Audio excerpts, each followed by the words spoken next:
Okay, I think it's time to start. So welcome back, everybody. The first speaker today is Brandon Shapiro, and he will talk about familial monads for higher and lower category theory. Please, Brandon. All right, thanks so much for having me and for organizing this great conference. It's been really great so far, and excited to see the rest of the talks as well. So this is going to be something of an overview of a larger project that I've been thinking about lately and that has recently, I guess, linked up with the theory of polynomial functors. So I'll tell you a little bit about that and then talk about sort of resolving some issues that have come up on the way and some ways that we've been sorry about that, some ways that we've been thinking about how to integrate these ideas into polynomial functors. So first of all, can I change my slides? Yes, there we go. So the premise of this project was that categories have underlying cell shapes, namely dots and arrows, and we can put them together in shapes like this, which we, in the case of these shapes, we're able to compose them, strings of composable arrows. You can also think of two categories as algebraic structures with higher dimensional shapes, where we can compose diagrams that look like this, and lots of other structures of this sort. Double categories have, I would say, 4 types of cells. You have the vertices, 2 different kinds of morphisms, and also the squares.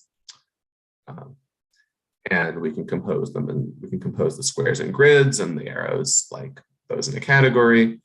And multi-categories, just as another example, which have these n-to-1 arrows as cells, and composition is in the shape of trees.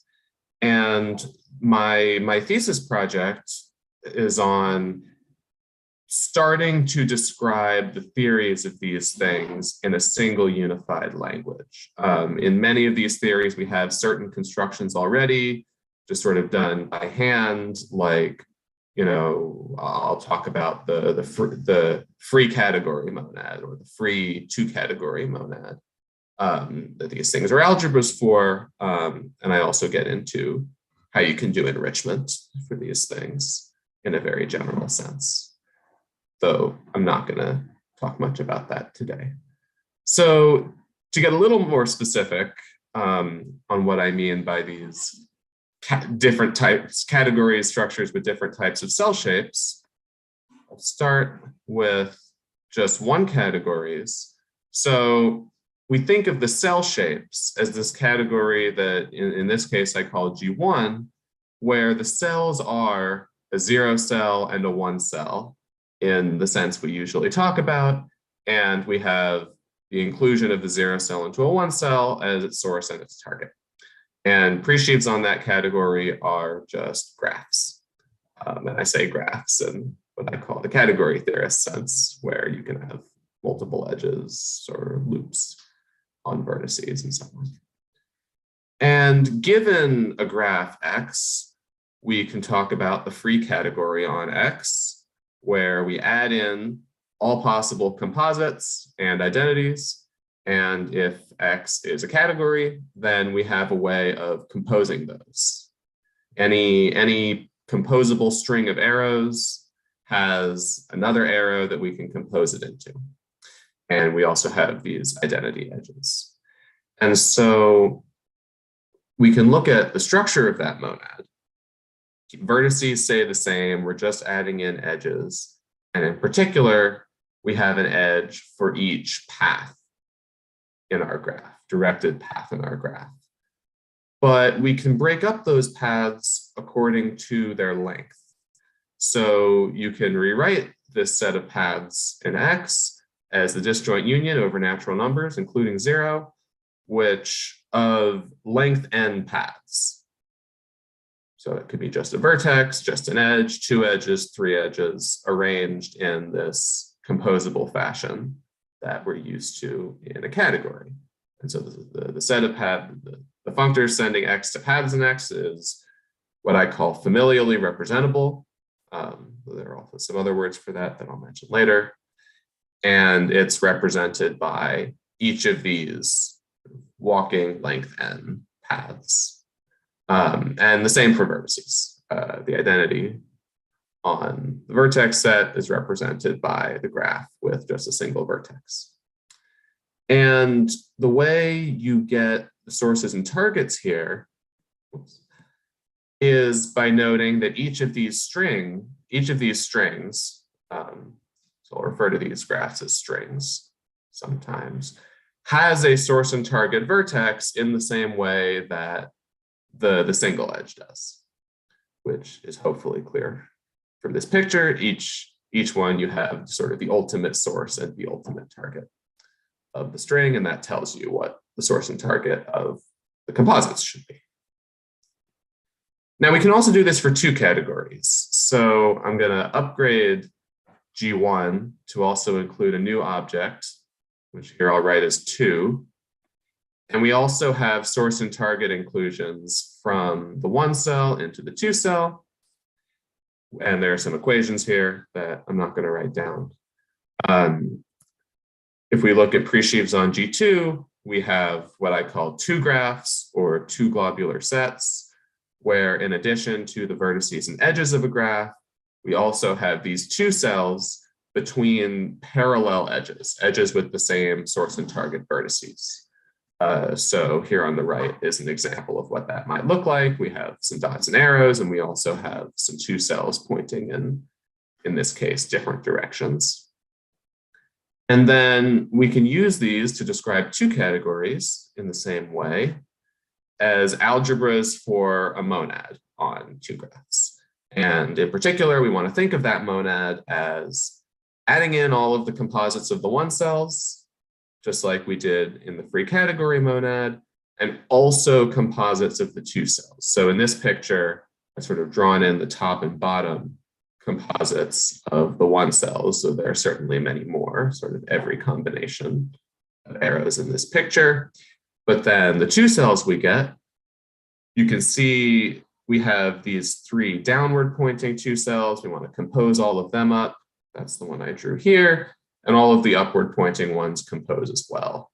That's the one I drew here. And both of those point towards this blue arrow in the middle.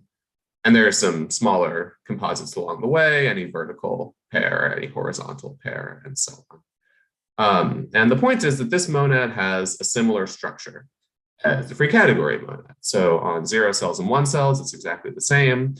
And then on 2 cells, we add in a composite for every 2-dimensional pasting diagram. Excuse me, which I've written as pi here. And what 2-dimensional pasting diagrams might look like this one here in green, which is any horizontal composite of vertical composites of 2 cells like this. And so that includes a single 2 cell, it includes just a point. We get an identity 2 cell at vertices as well. And then it includes any composition of this form. And just like with the composable diagrams that we use in defining the free category monad, you also have a source and a target for each pasting diagram, which in this case is the length 2 string of arrows. And that's to say that when we compose this entire diagram, we get a 2 cell from the composition of these top 2 arrows to the composition of these bottom 2 arrows. And that is, yeah. I'm a little bit confused. The picture you drew on the right, that's not a pasting diagram. Yeah, so I drew the picture on the right to give an example of a more general 2 graph. So in this case, we want to think of this upper right thing as a 2 graph. So it has, in this case, 4 vertices, however many edges, I think 6 2 cells. And I've drawn in sort of some of the composites that TX, the free two category on this would have. So you would be able to compose these two cells vertically. You'd be able to compose that with this one horizontally. You can compose it with sort of the vertical identity here, and that's how we get this long green arrow that I drew down here. Okay, thanks. And then likewise on the bottom. Yeah. Coming up with a non-trivial example of X was not necessarily an easy problem, but I hope this sort of illustrates that like you can have multiple different kinds of compositions that you would be adding in with this monad. Any more questions on this? I know this was a bit hasty. I'm trying to focus on the essential aspects.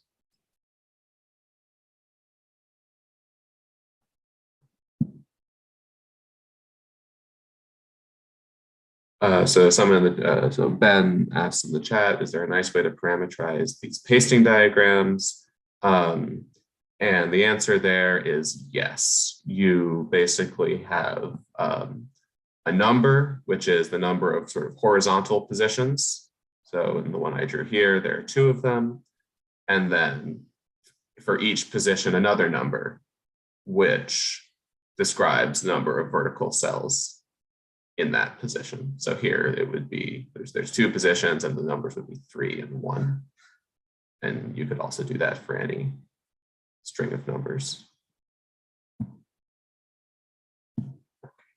Great. So I'm going to keep, okay, so I'm going to keep this picture here for now, just for one categories, and talk a little bit more about the formalism. So what is one of these monads? And we're actually just going to look at functors first. So first of all, we have this functor from C-op to set. And I should mention up here as well that my convention on these categories of cell shapes is going to be opposite what I think some of the other speakers in this conference are going to use. I am going to work with presheaves, not co-presheaves, and I use inclusions of cell shapes, not the sort of, not like the maps we see defining a category where you go from the morphisms to the objects.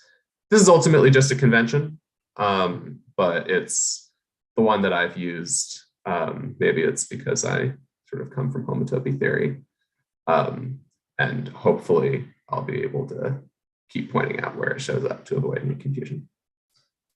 So we have a functor from C-op to set, and we want to think of that as describing the operations, the different kinds of compositions that we have in the structure we're describing. So for the free category monad, there's only one operation on vertices, this one down here.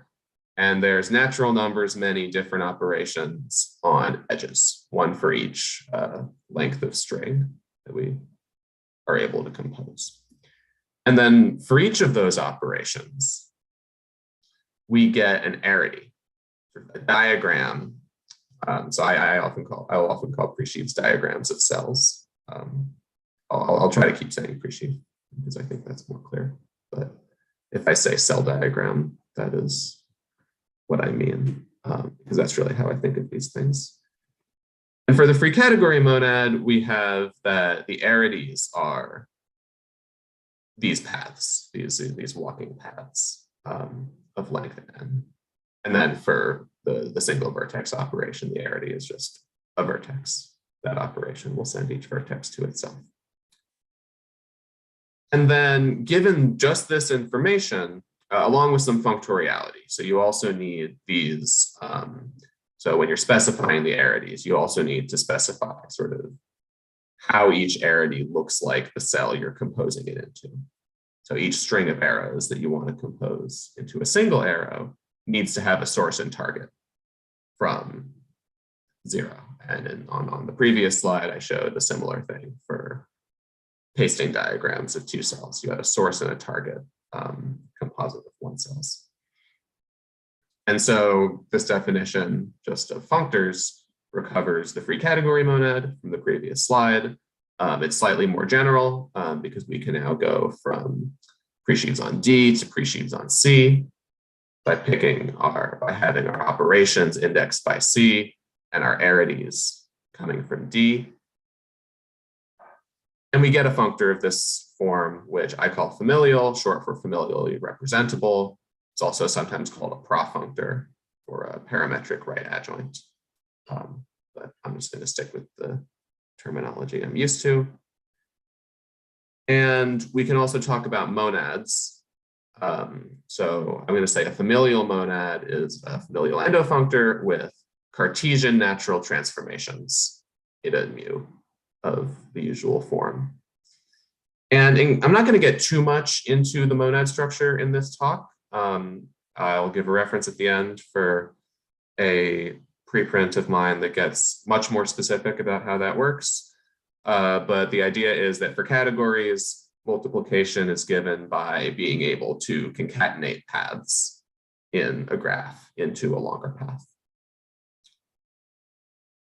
And then one other thing that I think is worth noting is that when when we go from zero to D, then all of the data is in this S. So I wrote D rather than C for what I think is a helpful reason that we want to be able to compose these with familial functors of the form F. But in this case, the arities are entirely determined because zero hat, presheaves on zero, the empty category, there's only one. So there's no extra information there other than S. Questions on this before I move on?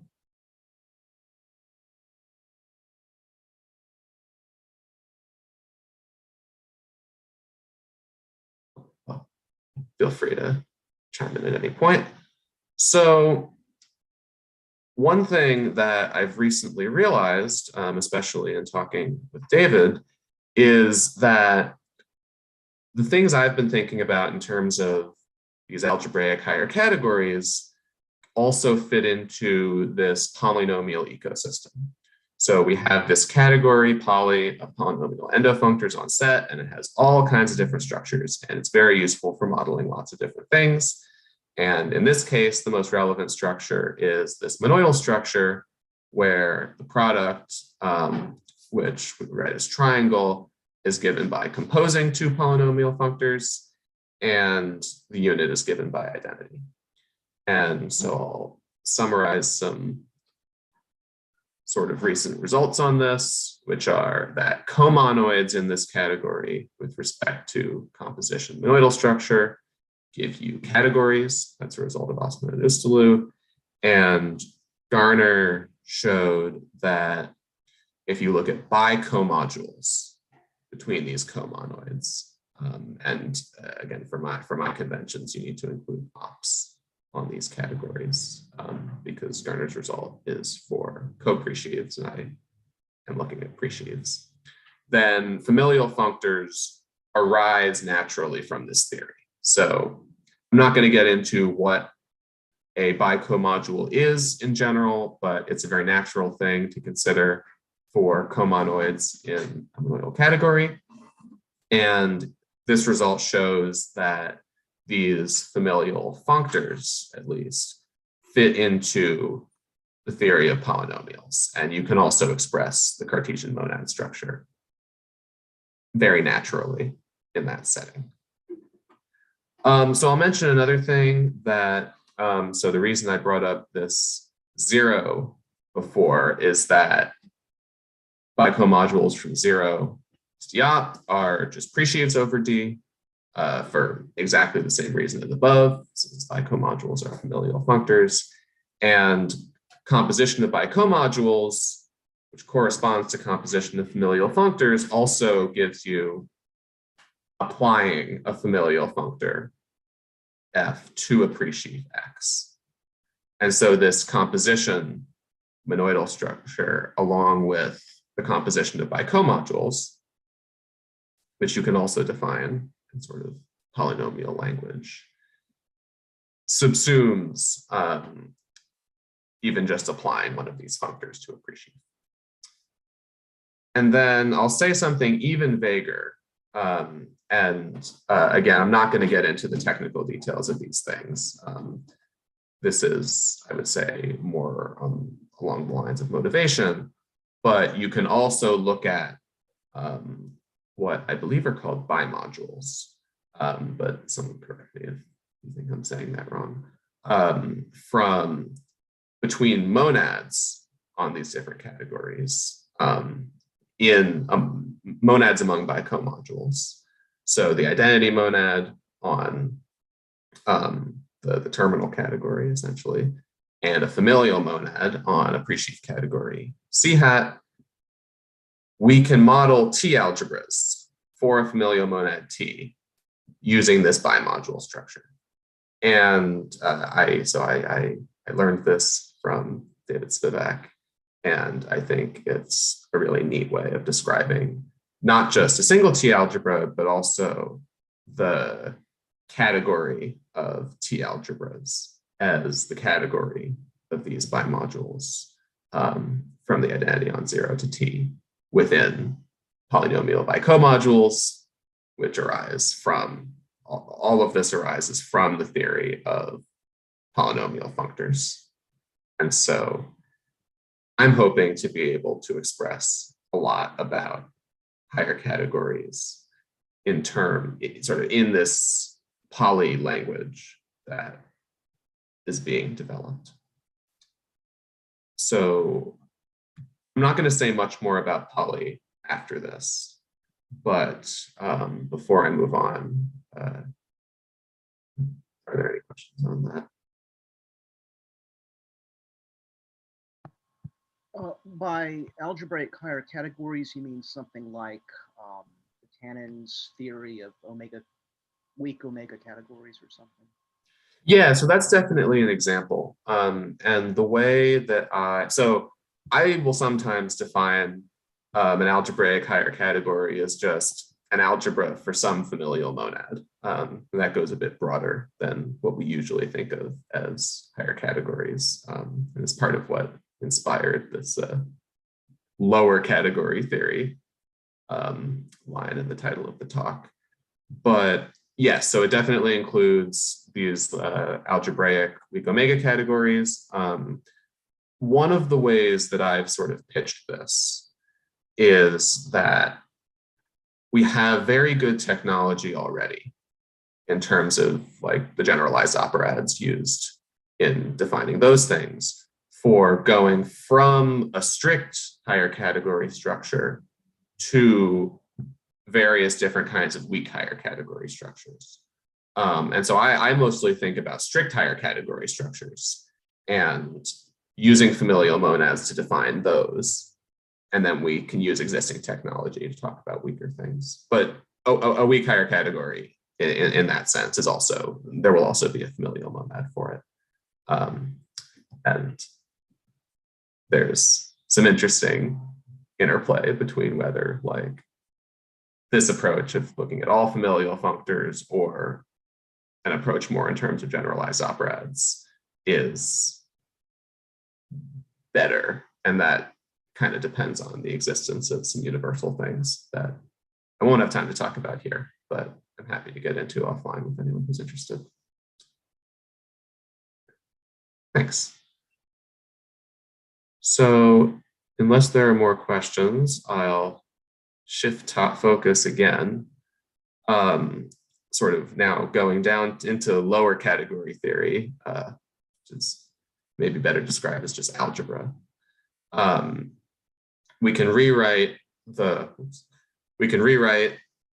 in the case of the sort of trivial cell shape, just a point that we get familial endofunctors on set, and these actually agree with polynomial functors.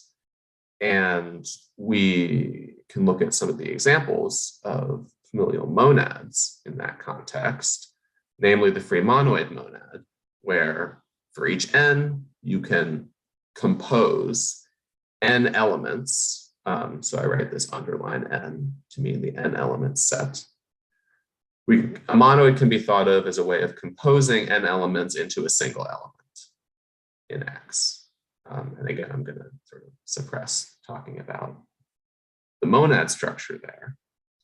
But a problem that arises, and sort of one of the reasons why in some spaces, including like the infinity categories literature, people don't always talk about familial monads like this, but rather other kinds of monads that allow you to quotient out these Hom sets by some automorphisms. And so, for instance, the free commutative monoid monad looks very similar, except we've added in this quotient by permutations of the n elements that we are going to be composing. And this makes it not familial, no longer polynomial. There are certainly formalisms for describing this kind of functor, but it is sort of outside the class of functors and monads that I've been considering when talking about these familial ones. And that's not great. In the sense that if I want this theory to be able to describe both higher categories and some traditional algebraic structures, it is not ideal when we can't even say, okay, well, where does the category of commutative monoids fit in? A single commutative monoid is just, a monoid with a property. But if we want to talk about the category of them, then we don't have access to sort of the structure in poly that I talked about on the previous slide. And this is a general issue where strict commutativity conditions, where you have to take a quotient by some automorphism of the arities, is not going to be familial. But there's a fix for this, which is that we are able to model commutativity conditions which are weak or up to a higher cell. So I'm going to talk about symmetric monoidal categories. And the idea there is that we no longer have to take a quotient because we are now instead adding new things in. And so this idea, which has been kind of ubiquitous in higher category theory and homotopy type theory, of instead of actually identifying things with a quotient, adding in new cells to witness our conditions, ends up being essential to using this formalism for something like symmetries. So I'm going to tell you more about that now. So I want to tell you about the free symmetric monoidal category monad on graphs, but I'm going to start without the symmetries. So again, our cell shapes are 0 cells and 1 cells. And I can start telling you some of the characters that'll come up here. So I'll write underline n for, so if this was previously the set of n elements, now I'll ask you to think of it as the set of n vertices. Which looks like this.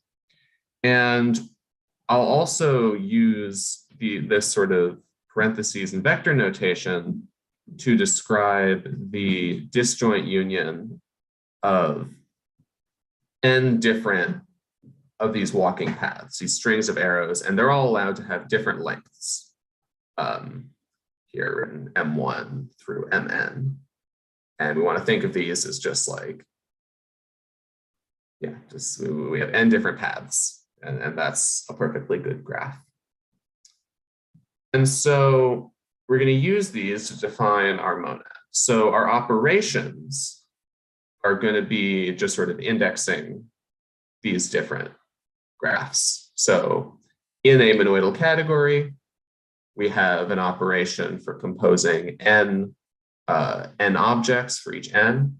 And also these are going to be strict monoidal categories for now, though they don't have to be.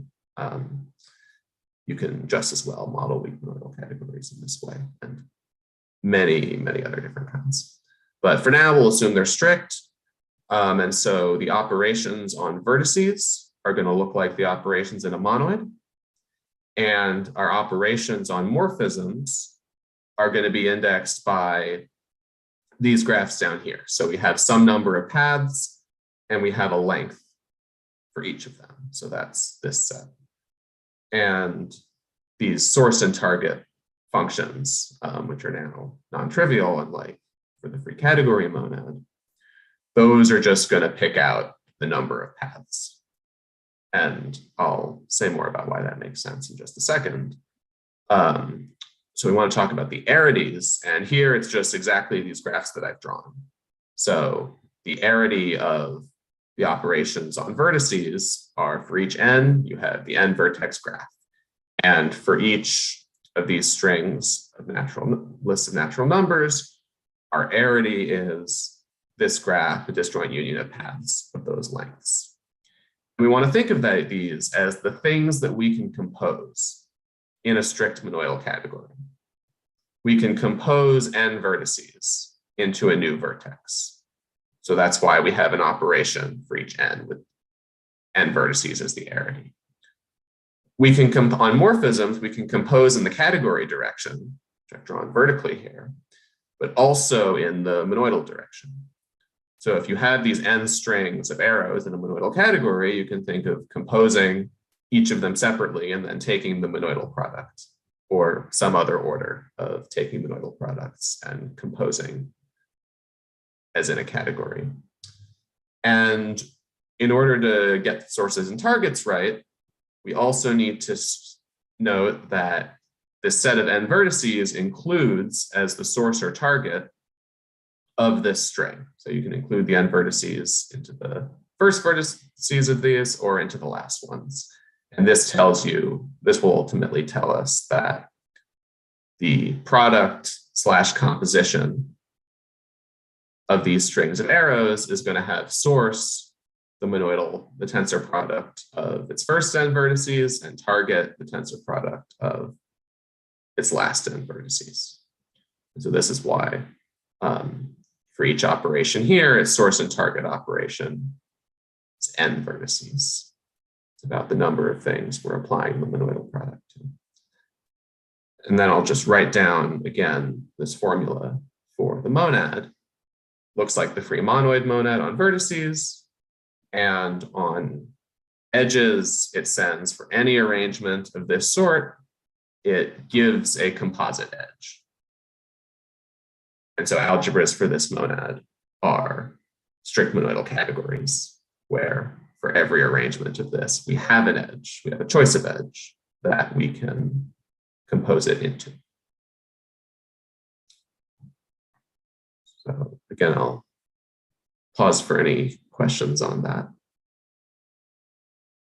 In the TX1, the M1 to Mn are numbers as in the coproduct, but then they become vectors in the notation, in the home.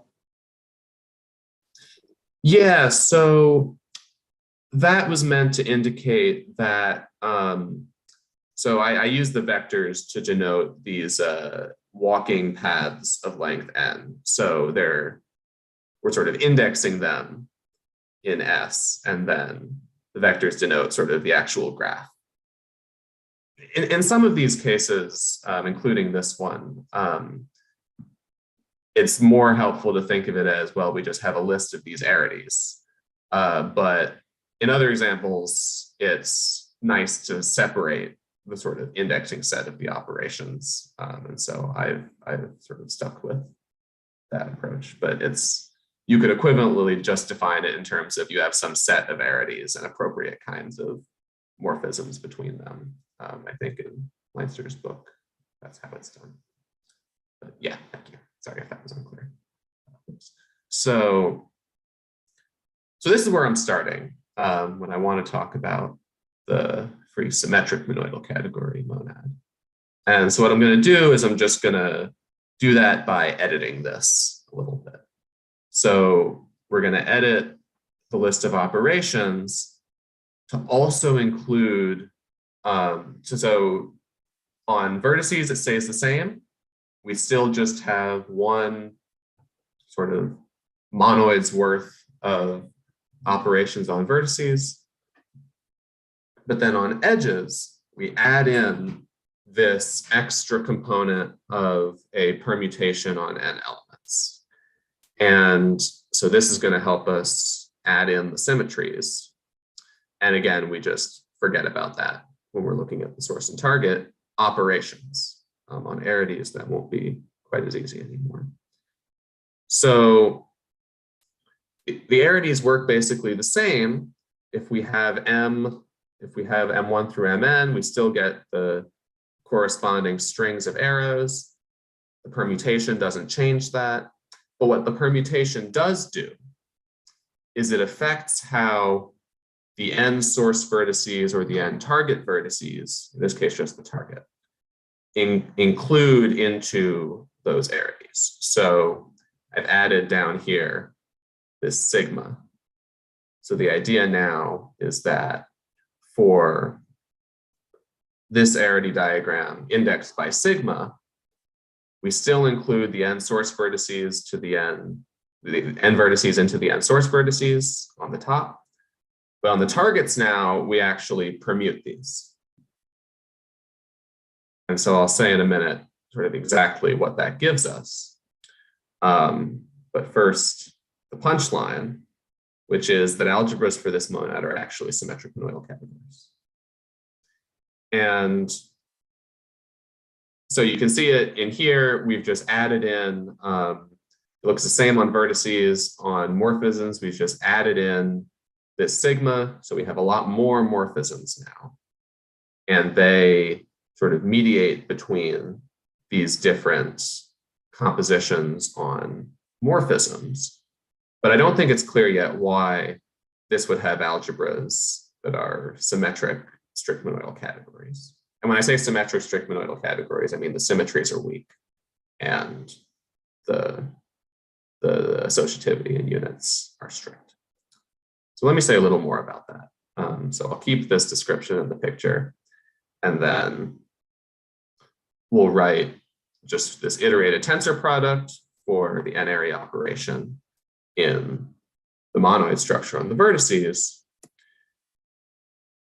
And if we just set M1 through Mn equal to 0, so we don't actually worry about any of the morphisms, we've always been able to do this. We just get sort of n length 0 paths, but we still have this sigma, this permutation on the vertices.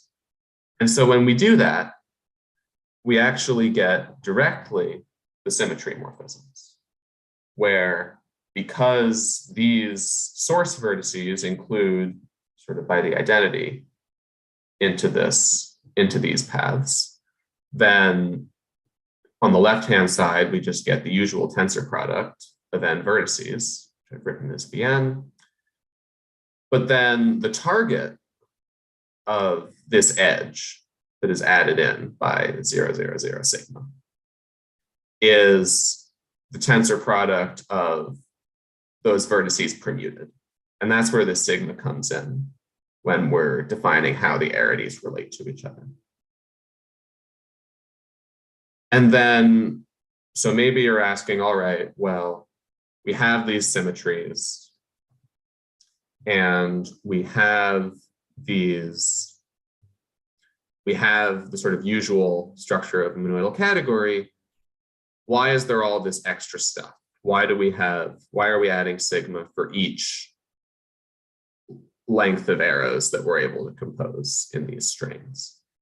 And the answer, in short, is that it encodes naturality of the symmetries, because we're adding in a single morphism from the tensor product of these source vertices to the permuted tensor product of these target vertices even when we have morphisms here. So if you think of M1 through Mn as being 1, that's essentially saying by the sort of uniqueness of this operation that, and the way that these compose, which I haven't written down for time's sake, so maybe I could have, then that tells you that sort of composing a symmetry with the tensor product of morphisms is the same thing as sort of starting with a symmetry and following it up with a tensor product, which is the kind of naturality that we want. Since I seem to have some time, I am happy to sort of get more into the details of that if anybody's interested. So maybe now I'll pause for questions. Can you say how it would be different if you didn't want strict monoidal categories? Is it? Yeah, totally. So in that case, I'll actually go back to this definition of the free monoidal category monad on graphs. So in that case, we actually have like different ways of composing n objects. So then this set n, which for the strict monoidal category is just supposed to look like a monoid, we could instead make it look maybe something like a magma, or, you know, depending if you want these to be like biased or unbiased weak monoidal categories. Say you want biased, then this would look something like a magma with a point. So you'd have for each natural number and each sort of nullary binary parenthesization of it, you'd have a way of composing n vertices. And then on morphisms, we would just add in, you know, for any one parenthesization on the top and any other parenthesization on the bottom, we have a copy of this arity, which just sort of encodes the contractibility that, you know, when these strings are 0, you just have a single morphism from any one parenthesization of the same vertices to another. And symmetries work a little bit differently because we want them to sort of apply to a single monoidal structure rather than like having a different operation for each permutation down here. But the idea is the same in that we sort of, for each permutation, we have a way of going from this tensor product to this one. And so for weak monoidal categories or symmetric weak monoidal categories where you have both, you would get a similar structure from one parenthesization of this to another parenthesization of the same vertices. Yeah. So unless there are more questions, I'll just go on to say sort of what I see as maybe not the punchline, but sort of what made me think that this example was worth talking about, which is that we can use these weak symmetries to maybe give us a nicer way of talking about the category of commutative monoids in Poly. So in particular, if you have a symmetric monoidal category on whose underlying category is discrete, so it's a set, you don't have any non-identity morphisms, then all of these symmetries are just identities. And so you have a commutative monoid of the discrete on the discrete set of objects. Another way of expressing that is that the category of commutative monoids is equivalent to the pullback of the forgetful functor from symmetric monoidal categories to their underlying graphs along the inclusion of sets as discrete graphs. And this diagram, if you believe me that algebras for a familial monad, presheaves, and sets, which are also presheaves, can be nicely modeled in the polynomial ecosystem, then perhaps you'll also believe me that this pullback is a convenient way of talking about commutative monoids in What do you mean poly. by discrete here? Sorry, what was that? What do you mean by discrete here? Right, so by a discrete graph, I just mean one with no edges. So it's just a set of vertices. Sorry. How can a symmetric monoidal category be discrete though? Because it has to have the edges that switch the things. Sorry, it has to have the edges that what? I couldn't hear you. It has to have the isomorphisms between A tensor B and B tensor A. Yes, it does, but there's nothing stopping those from being identities. Oh, I see. And so here we're looking at exactly that case where they have to be identities. We don't have a choice, but they can be if you just have a strictly commutative monoid structure on the objects.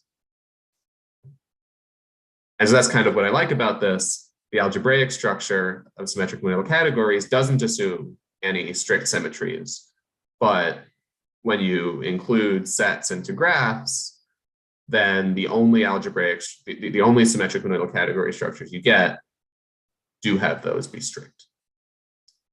And even more generally, you can use this to model any sort of strict commutativity condition in an algebraic structure.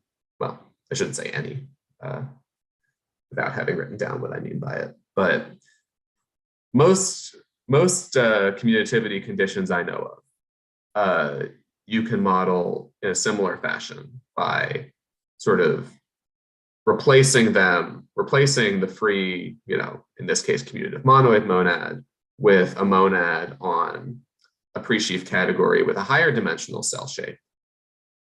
And you can use that higher dimensional cell shape, in this case, arrows, to witness those commutativities. You can make a weak version of it and then recover the commutative algebraic structure you want by a pullback of this form. And it can also be simpler even than symmetric monoidal categories. There I also wanted to add in the category structure, which is like nice for encoding that the symmetries are isomorphisms and so on. But you could even just add in edges without any kind of category structure. You could just add in edges between different permutations in a monoid on graphs. But I thought this one was a little more interesting. So this is my vague and as yet unrealized pitch for why we might be able to model commutative monoids nicely in Poly, and also that I also think that Poly gives something of an answer as to why we would try to do this rather than move away from familial monads to more general ones or into, say, the infinity one category land, where these distinctions are not as important, but Poly maybe could be done in that setting, but it would certainly be more complicated, at least from my angle. So that is this is sort of one of the things that I've been thinking about when trying to integrate how I've been thinking about familial monads with what we have available to us in Poly. And that's all that I prepared. So thank you for listening, and happy to answer any questions. Thanks, Brendan. Are there questions or comments? I think you can just unmute and speak up. I think maybe you already answered this, but I just want to make sure. So on the previous slide, this diagram may be more easily described. I'm looking at maybe, and does it mean definitely can be or might hopefully be? So that's a good question. I added in the maybe, not to say that we may be able to describe this in Poly, because that we certainly can do. I mentioned before how we can talk about algebras for a familial monad. We also have a way of talking about presheaves. And I think the forgetful functor there is very natural in that setting. This functor on the bottom is a left adjoint. It's also, it's a left adjoint just based on a functor from 1 into G1, picking out the 0 cell. This all lives very naturally in Poly. What I don't want to be as brazen about is the idea that there's not some easier description in Poly, or that somebody might think that, well, looking at a subcategory of the category of monoids, which we can't describe in Poly, that maybe that's easier and not worth all this hassle. I don't necessarily have good reasons yet as to why this is so much better. But I think just at a first pass, based on what I said about Poly, this seems like it may be a little easier. But yeah, thanks. That's a good question.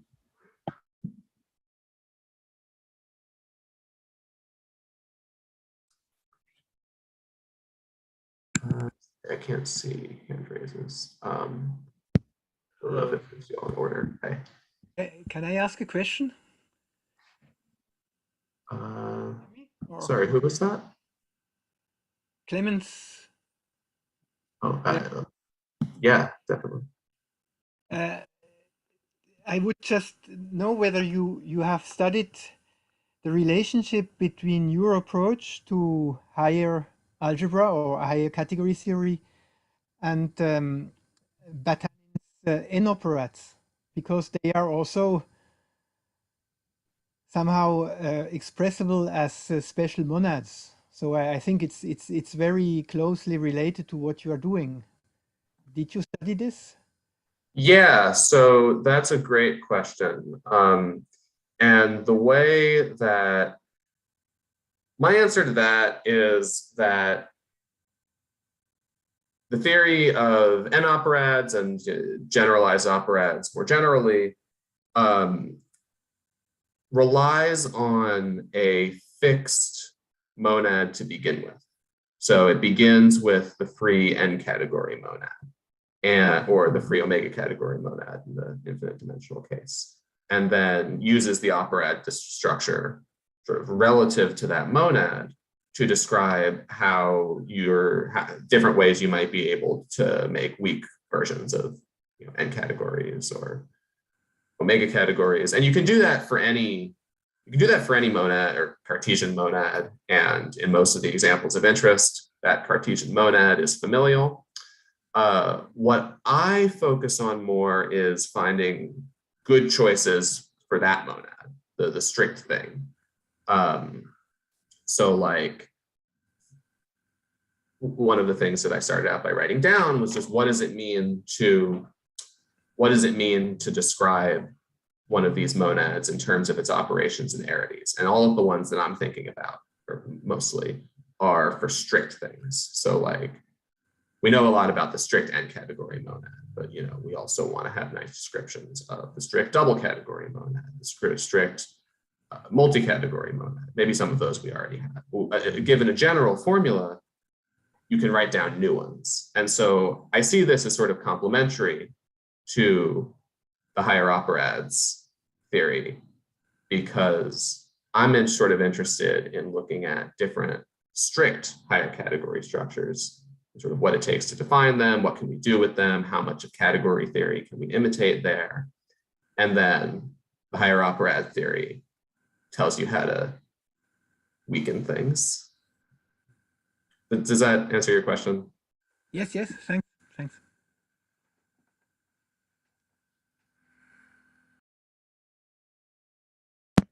I have a question. Have you, are you, what's that? Can your theory model Cartesian monoidal categories? Cartesian monoidal categories. I think so. Yeah. I think it can. Oh, I thought about this a while ago. So I don't want to say super definitively, but it can model a lot of things, like most kinds of monoidal categories, except for strict symmetries. It can do braided, it can do lax. I think it can do Cartesian. I can. Sorry, what was that? For Cartesian, you need this pairing, and you need the projections, and then you need the identities between them that go both ways. Yeah. So the way here, maybe I can just quickly say how I think that works. Basically, what you could do there is you have an operation. So, for instance, you would want something like diagonals, right? So you could have an operation which for any single point. Here, all of the operations go on edges, go from n vertices to n vertices. So maybe we can permute those when we take the tensor product, but we're not we don't add in any maps between tensor products of different numbers of vertices. And for Cartesian monoidal categories, you do want that. You got to have maps from V to V tensor V, and maps from V tensor W to V into W. And I think you can just model that in exactly the same way, where you just throw another operation on edges in our set S1, whose arity is, for naturality purposes, you'd want to have a bunch of arrows, but the point is that, at least in the simplest case, you could just say from one vertex to its tensor product with itself, or from two vertices, you can go from their tensor product to the identity on either of those, and you get projections. So I believe you can do this. That you just get a comonoid on each object, right? You wouldn't get the fact that a universal property yet. Yeah, not yet. You would need to work out sort of what to do, how that works on morphisms. This may be worth. It would be baked into the monad laws, right? Make sense for the what? It would be baked into the monad laws. So it would be, so the way this usually works is that you have, yes, the monad laws sort of encode how, for instance, these things compose, but among lots of other things. But the way it usually works in practice is that you have a single operation for any given arity. And that means that when you compose the things, and the monad laws kind of enforce this, even though I didn't spell that out specifically. The monad laws enforce that the arities of a composition have to be correct. There's a colimit formulation of that. And it's often the case that you only have one operation for any given arity. And that encodes that basically all equations that you could ask for have to hold between these operations. And so you often only really need to just get the operations right. And so in this example, that meant getting, having these sort of symmetry morphisms for even when you're composing a bunch of arrows. Brandon, I'm sorry to interrupt you. Am I out of time? But it's just discussion, but I think we should move on so that we can start the next talk on time. So maybe we have time to thank you again. And then, sorry about that, but I think we should move on. Sure. And Frederick, I saw you had a question. I'm happy to talk about that in the chat if you want. So next is Christine again. Are you ready, Christine? Yes.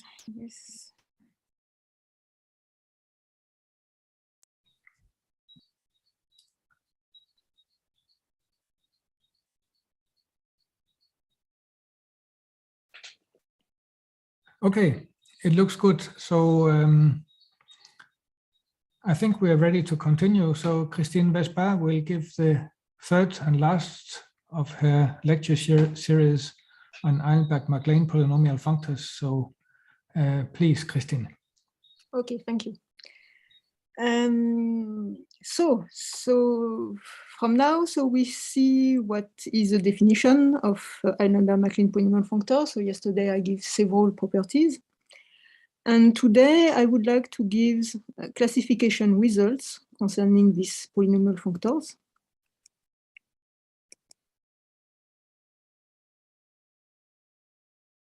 And by classification results, I mean to obtain an equivalence of categories between categories of polynomial functors of degree smaller or equal to n from C to the k modules with another category, which is something simpler in some sense. And let me remind you the picture that I give in the first lecture for this category. So see, I say that it is a symmetric monoidal category where the unit is a null object. So I told you that inside this category you have the additive categories. And inside we have the category of R modules. Okay, so I will begin by classification results, some of the classification results concerning the R modules. After I will give classification results on the category of finite pointed sets that I introduced in my first lectures. And after, so I hope that I will have enough time to develop the case of finitely generated free groups, since most of my work of the last years are related to polynomial functors in this category, and I will give some application where the study of polynomial functors on this category can give information on other functors. Okay, so let's begin with so I will just change my notation. I will take K. So the category of K modules. So it is an additive category. So the monoidal structure is given by the byproduct, where K is a commutative ring. And I will consider functors from this category to the same category with the same K. Okay, and so let's consider the category of finite sets and bijection that I denote by sigma and which has been denoted by B yesterday. Finite sets and bijection.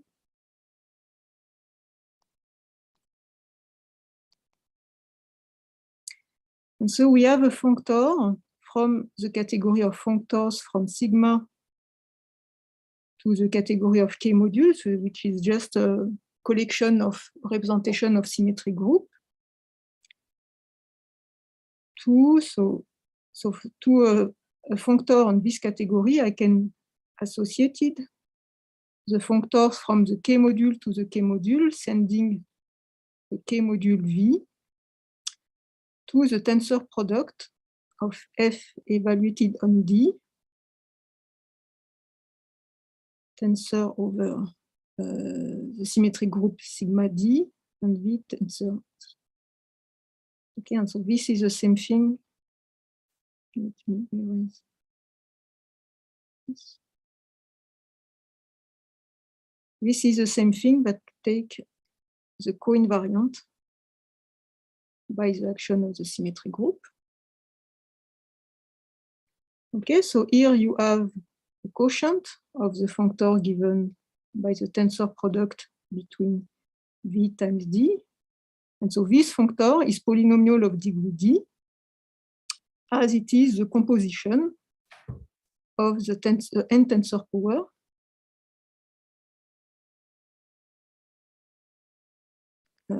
so we saw that this is polynomial of degree D, and the tensor product with FD.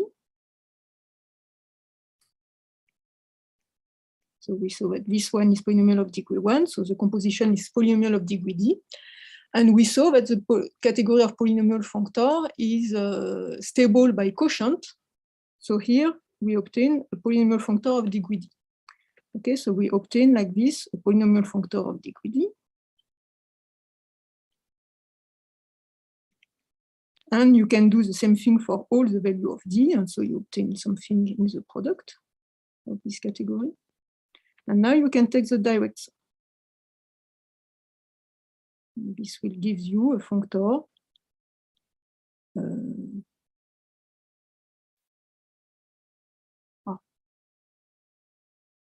from K to K.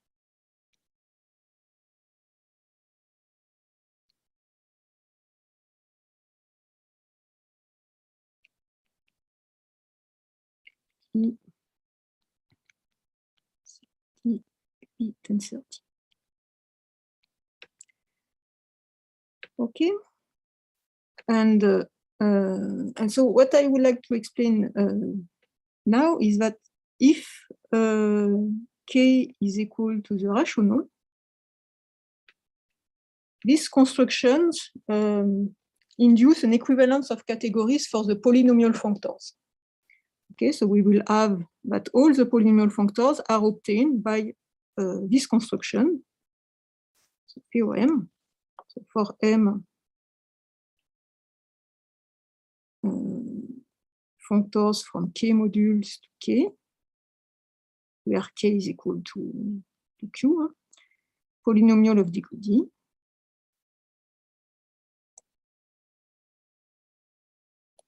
Then there exists a sigma module, functor from sigma to the K module, such that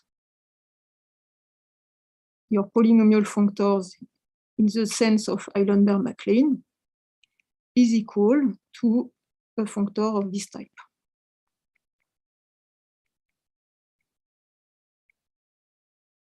Okay, and so in particular, we recover the definition given by MacDonald and Joyal of a polynomial functor.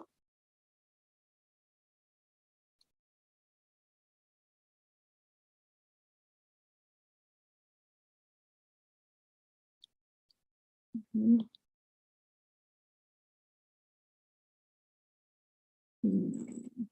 the book of MacDonald, in 84, or in the paper of Joyal, in 86. So where they introduce, they talk about the analytic functors, but it is just the truncation of an analytic functor. Their definition of analytic functor is just the sum over all the integers of Fn times sigma n.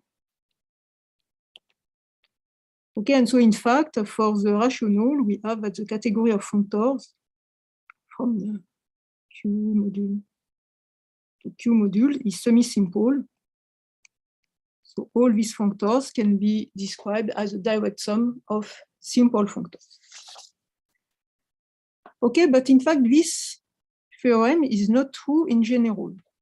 So this construction will always give you polynomial functors in the sense of Eilenberg and MacLane, but you can have polynomial functors in the sense of Eilenberg and MacLane which are not of this form. Okay, so but no more true in general. So for example, if you take the field equal to F2, so first remark, so you have, when you take a field of positive characteristic, you have a difference between the co-invariant and the invariant. And so if you consider the functors given by taking the invariant, so this is a polynomial functors of degree 2, because it is a subfunctor of the second tensor power. And so we saw yesterday that the category of polynomial functor is closed by sub-object. So it is polynomial of degree 2, but not of the previous form. not of the previous form.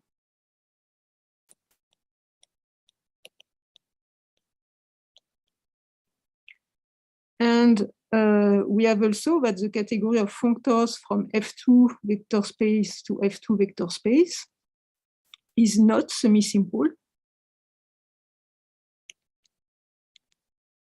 Okay, so we have in this category non-trivial extension. So the same situation that I explained yesterday for the passive functor. And for these functors that you obtain by extension, so these functors are not of the previous form. Okay, so we have non-trivial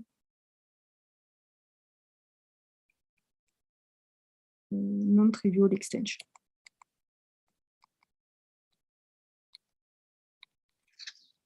Okay, so this is the first point that I wanted to explain. So second result concerning the classification. Christine, can I interrupt before you move Yes, on? yes. I'm still pondering the first result. So what are the morphisms in these categories? In which category? I mean, in the categories of polynomial functors over Q. Natural transformation. But is it then really true that every natural transformation comes from a set, from a representation of sigma? Or, I mean, in Choyal's work, it's like you only get the weakly Cartesian natural transformations.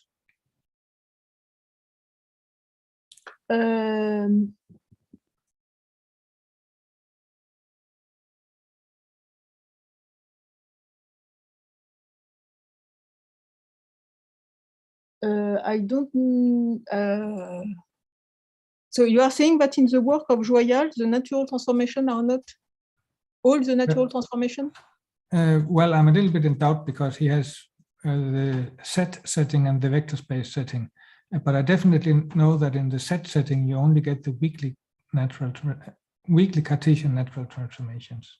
But I mean, maybe there's something more general going on for vector spaces. I don't know. So I haven't checked this point, but I am quite sure that the two definitions should be equivalent. Okay. But I have not checked on the paper of Joyal. I just checked this afternoon that it is written for vector space and it is written in the section 4, but I haven't checked how R defines the natural transformation. So okay, I'll look myself also. Sorry.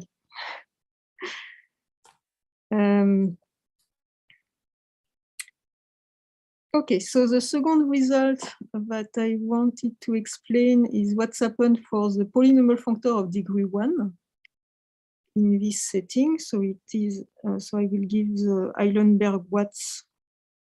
It is related to the Eilenberg-Watts theorem. So let me first remind you that yesterday, so I explained that when you have a functor in this setting, you can decompose it as a constant functor, taking the value on 0, and you can take the direct sum with a functor which is reduced. Okay, and when you consider a polynomial functor of degree 1, you will obtain that this functor is an additive functor. And so we obtain that the polynomial functor of degree 1, so now I am in general setting of, I can have a different R modules to the K modules. So we have an equivalence of categories with the K modules corresponding to the f of 0 times the additive functors from R module to K module. Okay, and so the theorem of Eilenberg and Watts. So it's two different papers in the 60. So they give the description of the additive functor in this setting.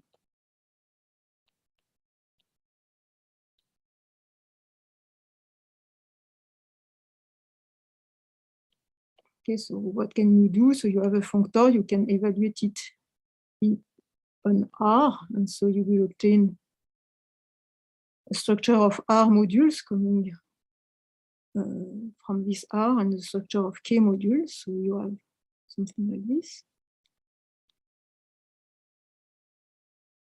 And the inverse of these functors is given by the tensor product. Okay, so here you recognize the form of the functors that I give in the introduction. Okay, and so in general, it is complicated to describe the polynomial functors from R module to K module. So there exists some result of Pierre-Achvili corresponding to take the quotient of polynomial functor of degree D by polynomial functor of degree D minus 1. But I choose to not present this result here today, because I will not have enough time. And so I would like now to talk about what's happened for the category of finite pointed set. And so for this, I will present the Dolkan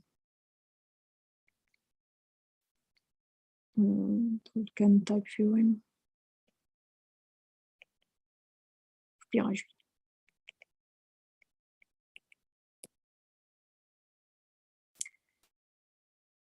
Okay, and so let me introduce the category omega, which is a category of finite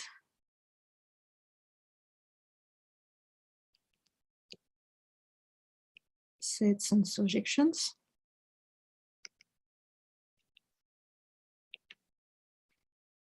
And so the theorem of Pierre-Achvili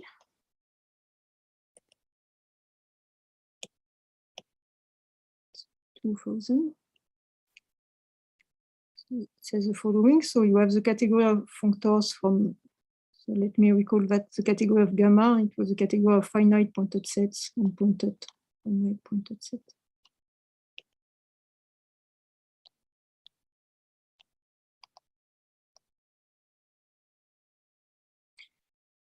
So we have a functors from this functor category to the category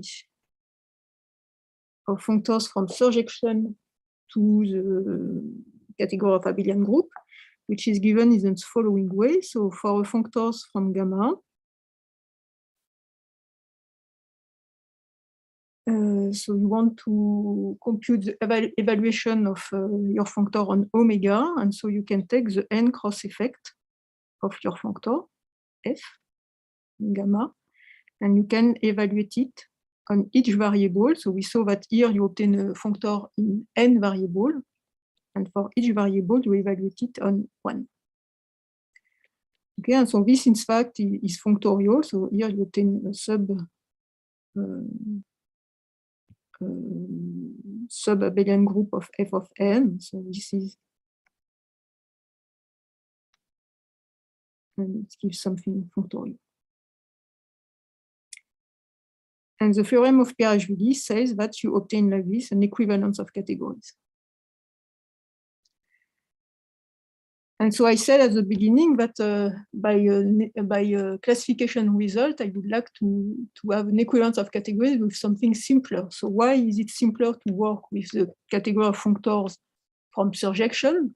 So one of the reasons is that you have very less map in the category of surjection than in the category of finite pointed set. And so it is easier to work with functor on this category.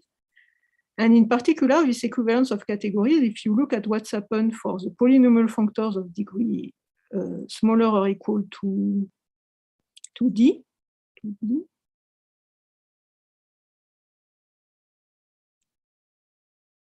okay, as this functors is given by the cross effect, when you will evaluate the image of your functors on D plus 1, you will obtain something which is equal to 0. So the polynomial functor of degree D by this equivalence of a category are given by the functor which are equal to 0 from D plus 1.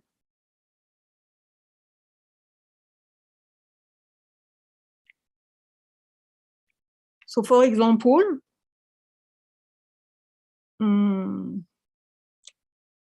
if you want to understand the polynomial functor of degree 2 in this setting. So you will like to understand the functors on omega, which are equal to 0 from 3.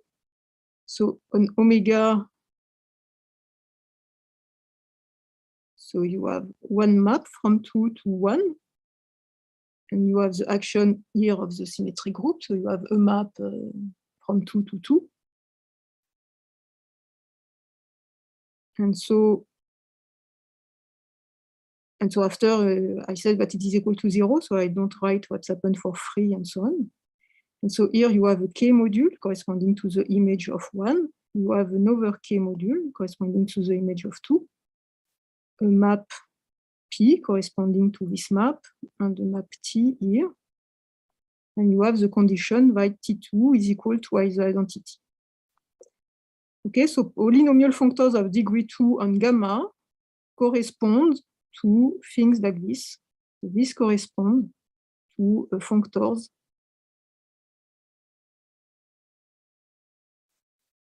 Functor.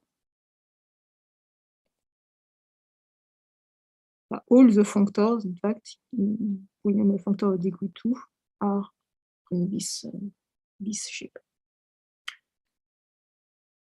Okay, and in fact, so Pierre really used this equivalence of category for other work where he used the polynomial functors, but I don't really have the time to develop this point also.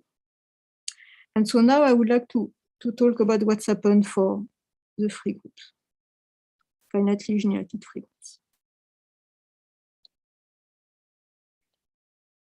Okay, so here we are not in the additive case. We are in an example of a non-additive category. So first, let me remind you that the category of functors from finitely, so perhaps let me recall that this is a category of finitely generated free group.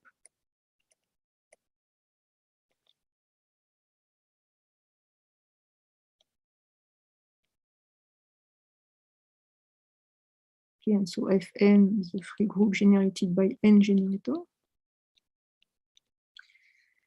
And so the category of functors is not semi-simple. Okay, so we saw yesterday the example of the passive functor. So let me remind you that we saw that, for example, for the second passive functor, so we had an exact sequence like this, which is not split.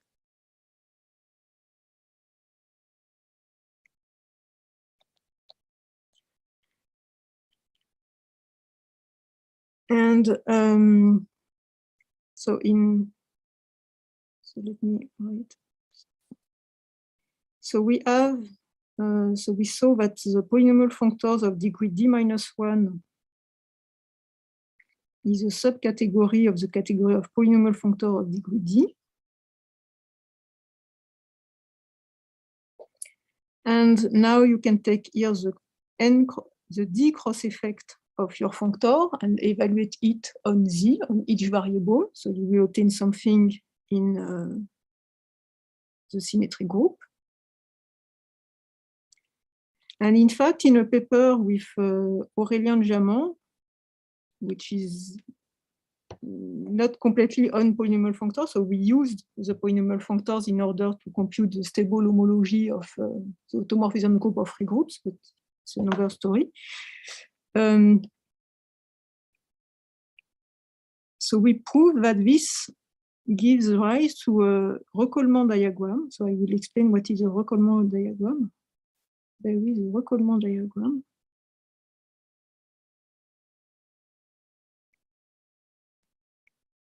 So here I will take k is equal to z or q. It is also true for over, but I don't remember the condition. So I am sure that it is true for these two examples. But and so what is a recollement diagram? So we have these two functors. So first, so I will say that the functor I is fully faithful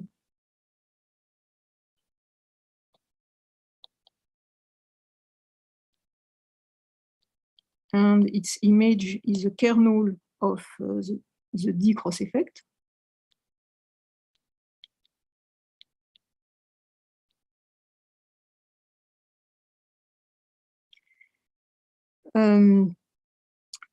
we have that the cross-effect functors has a left and a right adjoint.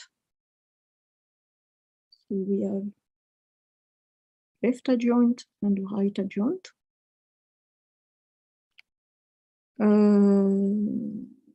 So as a remark, I can say that for the left adjoint, so it is given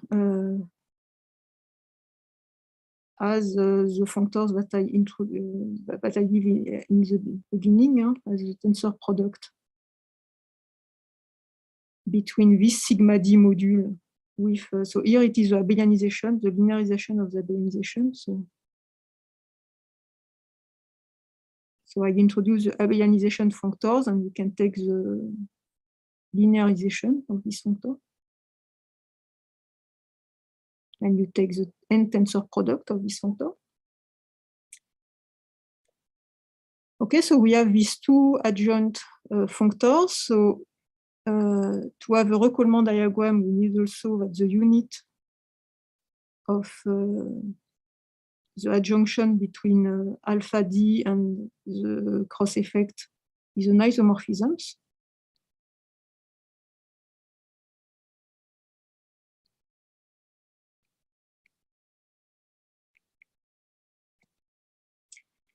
We have also left adjoint and the right adjoint here, corresponding to take the bigger sub-functor of degree d minus 1 and bigger quotient. And we have also that the unit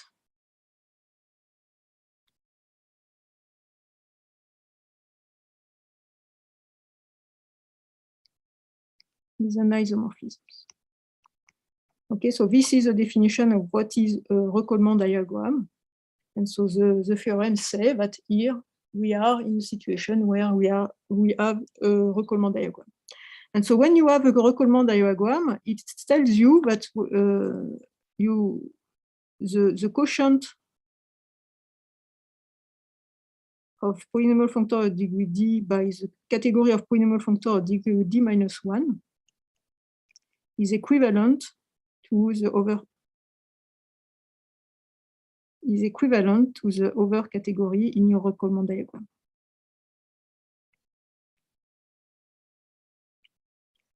Okay, so when you consider polynomial functor diagram of degree n modulo the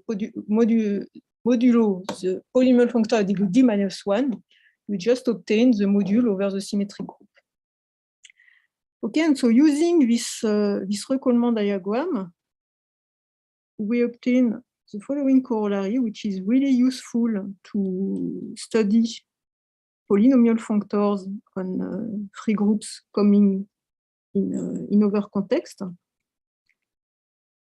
So this corollary says that if you have the polynomial functors of degree d,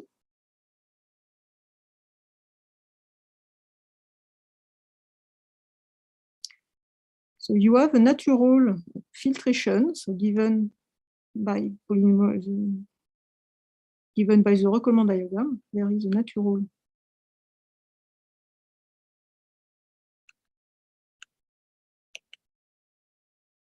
filtration of your functor.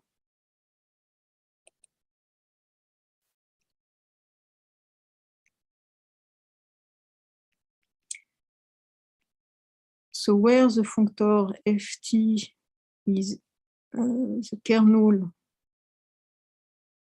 of this natural map.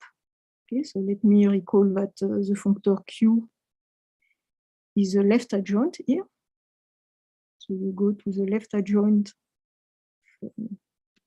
approximation of degree t minus n minus 1, d minus 1. Sorry. And we have, so in this filtration, we have two important facts. So when you take the quotient of ft by ft minus 1, you have a polynomial functors of degree n minus t,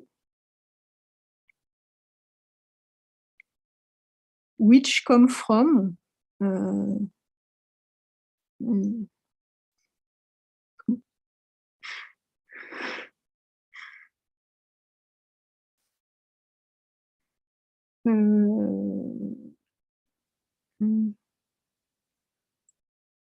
can I say is in the image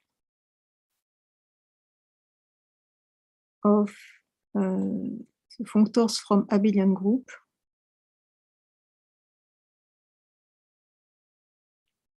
Okay, so it factorizes through the abelianization. It is of this type. Okay, and so this corollary, as I said, is really interesting to study polynomial functors. I will give later 2 examples where I used this filtration in order to study polynomial functors coming in other contexts. So let me first give an example of what's happened for this filtration if we consider the second passive functor.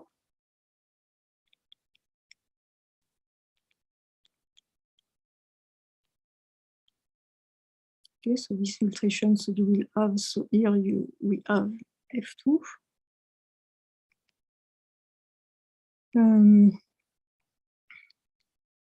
So here you want to keep the part of degree 0. So you have nothing of degree 0. So the F1 is again equal to P2. For F0, you want to keep the part of degree 1. So here you will take this subfunctor, the second tensor power of the abelianization.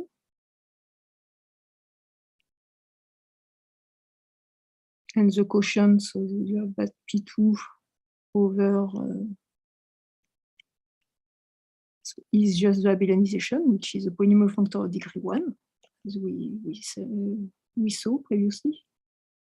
And after the over, so here we will have 0, and here you have the part of degree 2.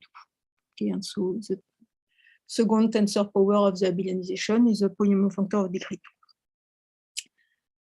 Okay, and so let me explain why this natural filtration. So how can we use this corollary, and what kind of result can we obtain?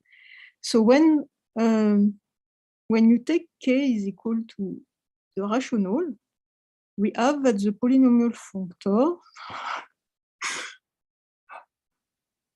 We have that the polynomial functors of degree d from abelian group to the Q vector space is semi-simple.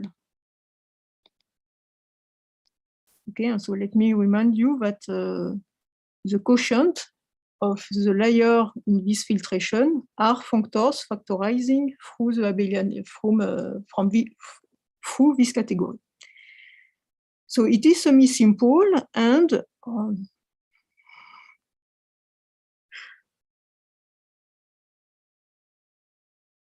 so it is semi-simple, and it is of the form of, if I take a polynomial functor of degree n, it is of the form that I introduced at the beginning as a tensor product, as a co-invariant of the tensor product with a sigma module.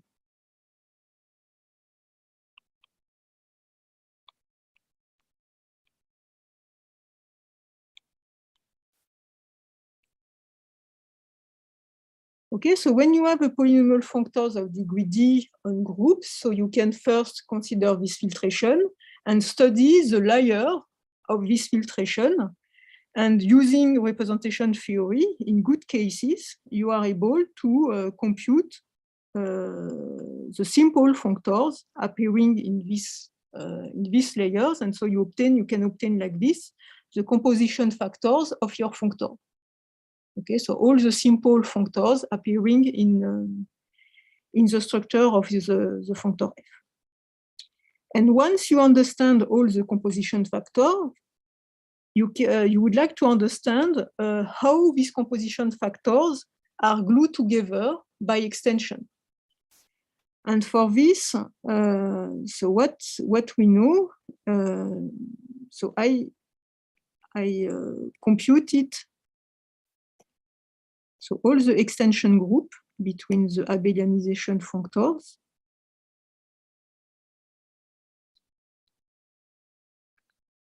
between the n tensor power of the abelianization and the m tensor power of the abelianization. So I give you the complete result. So it is given by the surjection from m to n when the degree I is equal to m minus 1 and is equal to 0 otherwise. And in particular, it tells you that if you have two simple functors from abelian group to the category of K vector space,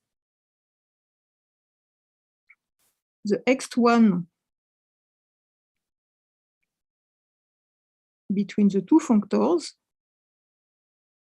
composed with the abelianization is not equal to 0 if and only if the degree of S mu is equal to the degree of S lambda plus 1. Okay, so you can only have extension between polynomial functors of degree n and degree n plus 1. And after, the most difficult part, when you have concrete example of polynomial functor of degree n, is to see exactly where can you have non-trivial extension. And this is another story, and some of the, in the example that I study, it is something complicated in general. But here we already know that you can have only extension in this case. And before to give the two application of this fact, I would like to give another result concerning the structure on this of polynomial functors and free groups. So it is a very recent result obtained by Geoffrey Powell. So it is available on archive. And if I remember correctly, it is from the beginning of the year. So here it is really important that K is a field of characteristic 0.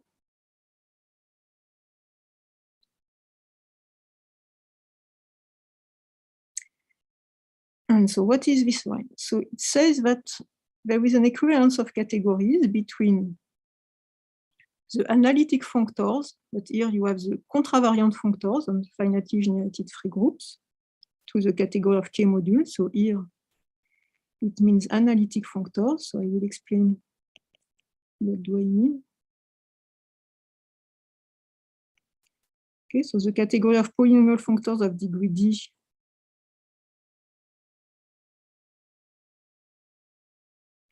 is a subcategory of the category of all the functors. So you have a right adjoint, PD.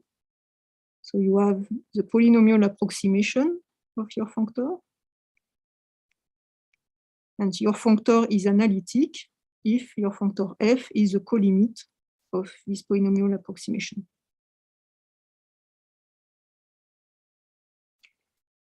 Okay, and so this explains what are the analytic functors. And so you have an equivalence of categories with the category.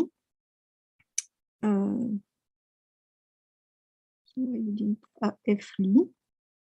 So this is a category of linear functors. Here we have linear category, a category n-rich in K vector space of linear functors on the linear prop associated with the operad Li. Okay, but I will denote by cat Li.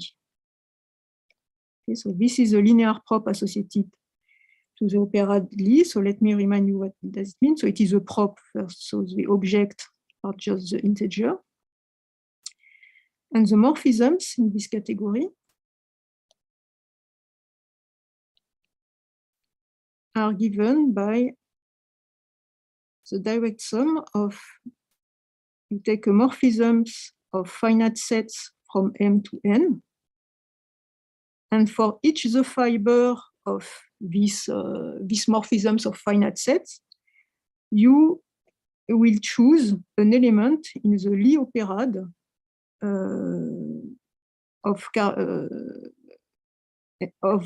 in RET corresponding to the cardinal of your fiber. Okay, so for example, morphisms from 5 to 2. So I take so here I take an element in Lie2. Here an element something like this in Lie3.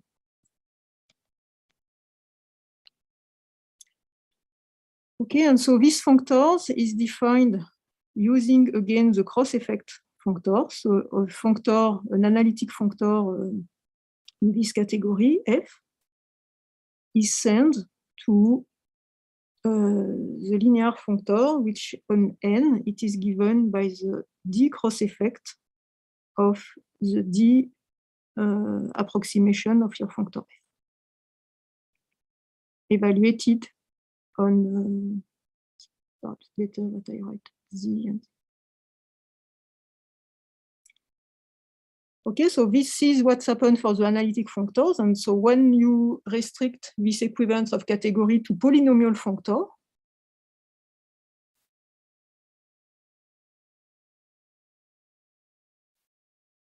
you obtain, as it is given by the cross effect, you obtain that it is equivalent to the category F-Lie,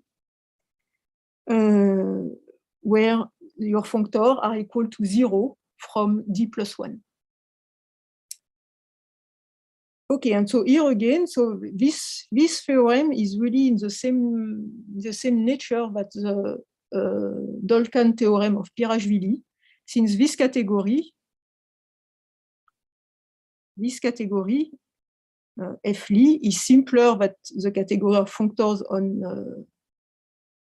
on free groups because you have less maps in the category Cat-Lie.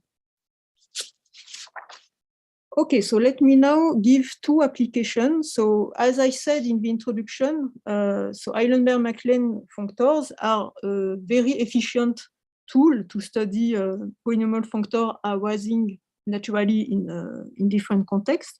So I will give you two applications of two examples of polynomial functors on free groups appearing in other contexts and that you can study using, in particular, the filtration that I gave previously. Two applications. Christine, can I just ask? Yes. What do you do for an empty fiber? Do you just get the zero vector space, or? Yes. You Okay. just consider that Lie of 0 is equal to 0. Yes. Okay. Thanks.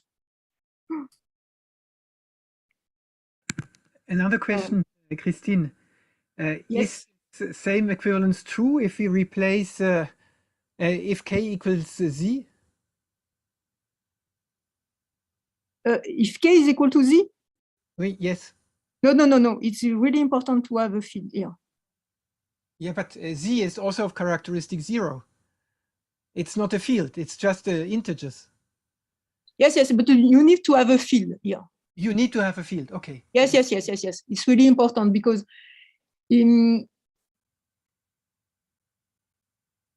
I don't remember in which part. Perhaps, yes, you have to be able to divide. So with z, it doesn't work. Oh, yeah. Yes, and in fact, it's one of the points that I discussed several times with Geoffrey, because in my work with Hartel and Pirashvili, we obtain a description of polynomial functors on groups with value in Z in abelian groups, but which is much more complicated to the description given by Geoffrey. And for the moment, I don't understand how you can translate the description that I give with Manfred and Pirashvili and the description given by Geoffrey. But our description with Manfred and Pirashvili is also true with value in abelian group. Okay, thanks. But here it's not the case. And something that is not clear, so I also discussed with Geoffrey if what's happened for a field of positive characteristic. And I don't know if it is true or not. Okay, so let me give two applications. So first application, so in a paper with Geoffrey Powell, we studied so the higher Hochschild homology for a wedge of circle.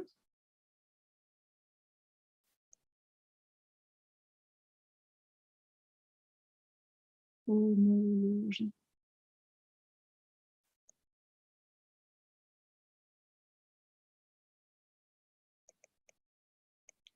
So I will recall you in a few words that Pirashvili in 2000, so he defined higher Hochschild homology for pointed simplicial set.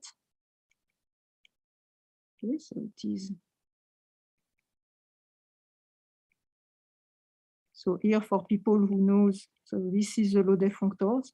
I have no time to explain what it is. And so the usual Hochschild homology is obtained taking the usual Hochschild homology is obtained for x equal to this circle S1. Okay, and so in a paper in 2018, Turchin and Wilvarer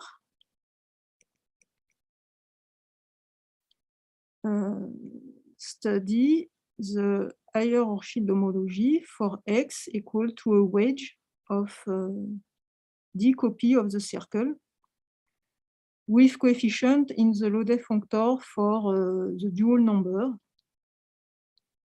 Okay, so where AQ is the dual number. And so they obtain, so studying these guys, so they obtain in particular, so the important fact is that they obtain representation of outer automorphisms of free groups, but I will not develop this point.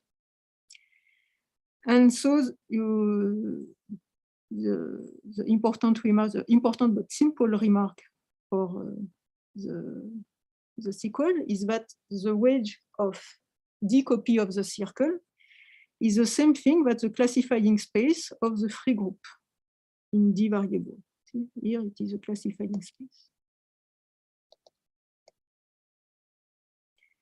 And in fact, with Geoffrey, we study the functors, so obtained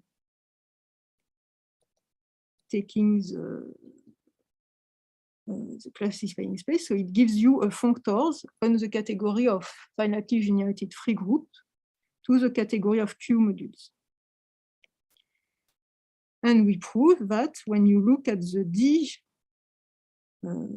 part of this graded functor, so here you have a graded functor, this is polynomial of degree T, of degree D.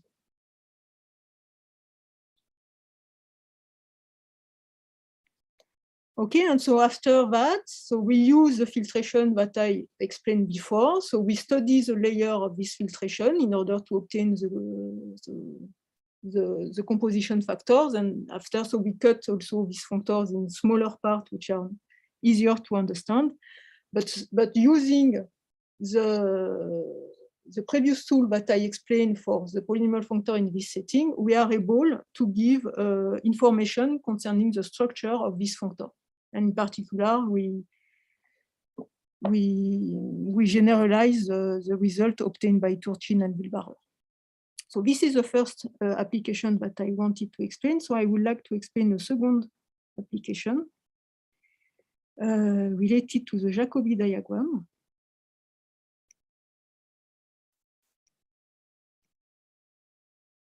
So let me just say that the Jacobi diagram is a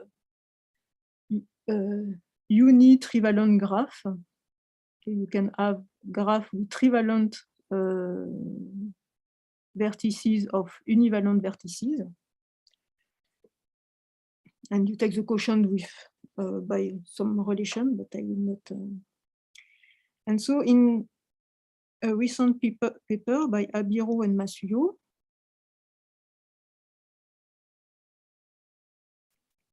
so they introduce a linear category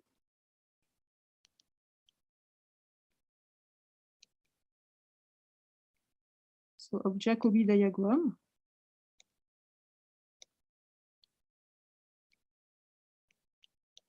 in handle bodies. Okay, so this category is a linear prop, so the objects are just the integer, and for a morphism, so we just give a picture of the morphisms from M to N. So you consider the M handle body. Okay, so here you have M. I don't know how you call this. So I will take. So you have N arcs, which can go through the handles.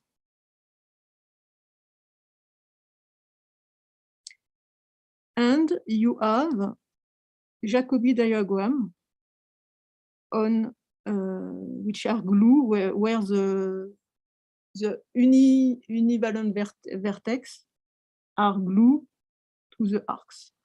Okay, so this gives you a morphism in your category. So the morphisms is a vector space generated by such diagram. So in particular, the composition in this category is very complicated to understand. And Shapiro and Masuyo prove that it's not complicated to see. When you look only at the Jacobi diagram of degree 0, so you have no Jacobi diagram, you have only the arcs going to the handle to the handle body. You obtain that the linearization of the opposite category of finitely generated free groups is a subcategory of this category. Okay, and so now you can consider the morphisms in this category, so from 0 to something. And if you, so this gives you functors on the category A, and you can take the restriction of this functor on this subcategory, and as it is a linear functor, it gives you usual functors on the opposite of your category. So you have functors like this. And you can consider the D part of your functor, so corresponding to take the Jacobi diagram of degree D of Jacobi diagram of degree D, meaning that you have 2D vertices.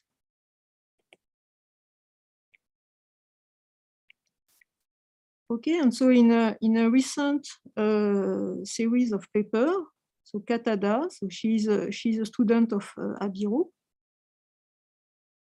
study these functors, and in particular, she gives a filtration of these functors, which is very similar to the polynomial filtration. So her filtration is given by the number of trivalent vertices in the Jacobi diagram. And in fact, this is not surprising because these functors is polynomial of degree 2D.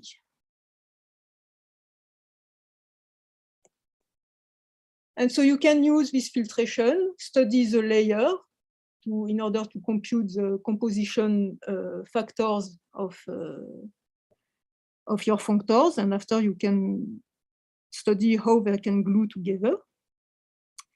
And so I will just finish in a few minutes. So the next question is what happens if you replace 0 by n? Okay, you can do exactly the same thing, replacing 0 by n.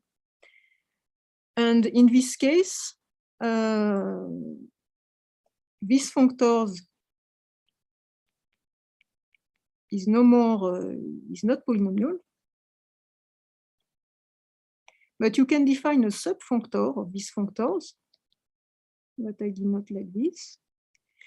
Corresponding to the fact that it corresponds only to the morphisms where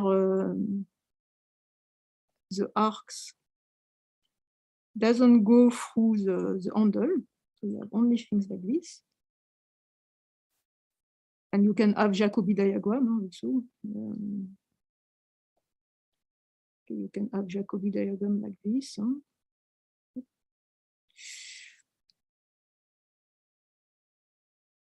And so I obtained that these functors are polynomial. This polynomial of degree 2D. And in fact, it turns out that these functors are really easier to study when you look at the functors obtained through the equivalence of categories given by Jeffrey. Okay, so you have these functors here.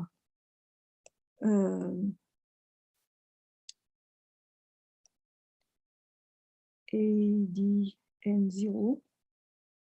So I computed what is the corresponding functors in this category, corresponding to look at the open Jacobi diagram. And you can give information concerning these functors using the polynomial filtration and so on. And so I will stop here for the talk. Thank you. Okay, thanks a lot, Christine. That's very nice to see a lot of pointers to faraway things. Other questions?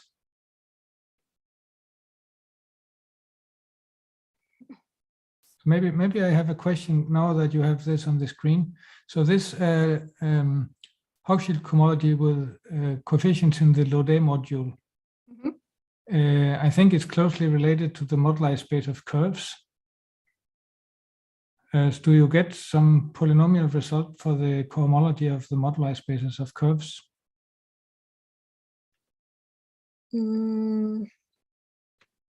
I don't really know what is the relation with.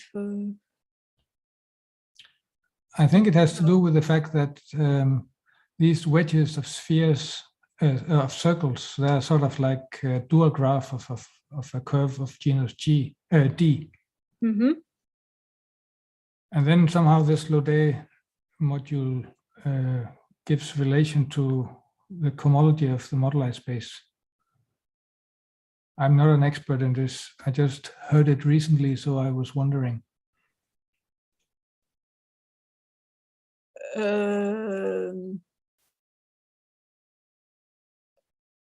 Okay, so I think that you. So are you talking about the work of Louis Hainaut, for example? Yes, I think that's. I think I heard it from him actually. Yes, because his point of view is to see this modular space, and they are related to this Hochschild homology. And if I remember correctly, they obtain also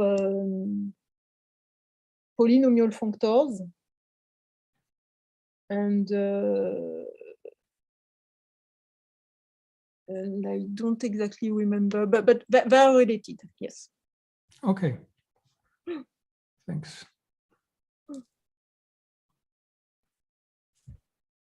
Other questions? There's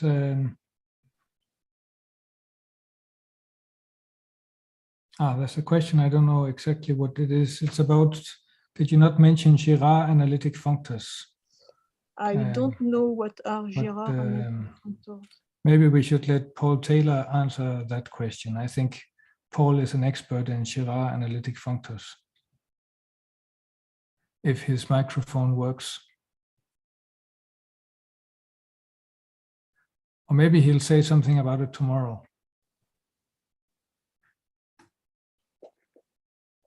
Okay, but I think we should thank Christine again for these very nice lectures, and thanks a lot for the efforts. And yes, thanks a lot. And then we should move on, because to try to keep the schedule. So who's next? Maybe it's Marcelo. Let me find the schedule. Is it you, Marcelo? Yes, I'm here. Yes. Okay, good. And your sound is good. We will see. Let me share my screen first. How is that? Looks very good. I think we're actually ready to start then. It's 5 o'clock in my time zone. Welcome to Marcelo Fiore, who will talk about polynomial modeling of abstract syntax. Please, Marcelo. Yes, thank you, Joachim.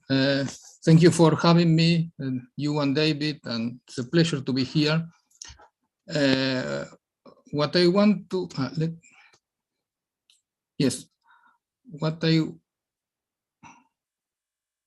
sorry, I'm having some trouble here.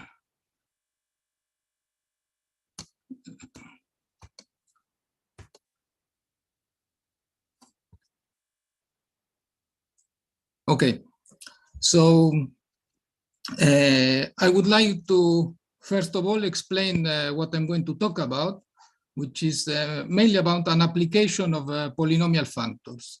And this application is to the context of syntax. So let me put attach some definitions to these two parts of what I'm trying to do here. So by syntax, I mean the structure of statements or elements in a language. What I'm interested in here is not natural language, but some formal language.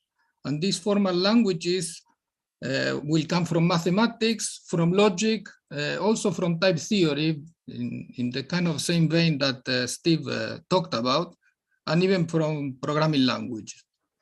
By modeling here, I'm referring to the activity of building some mathematical description of, in this case, languages that is very precise and will allow me to make calculations. And by that, I also mean prove theorems about these structures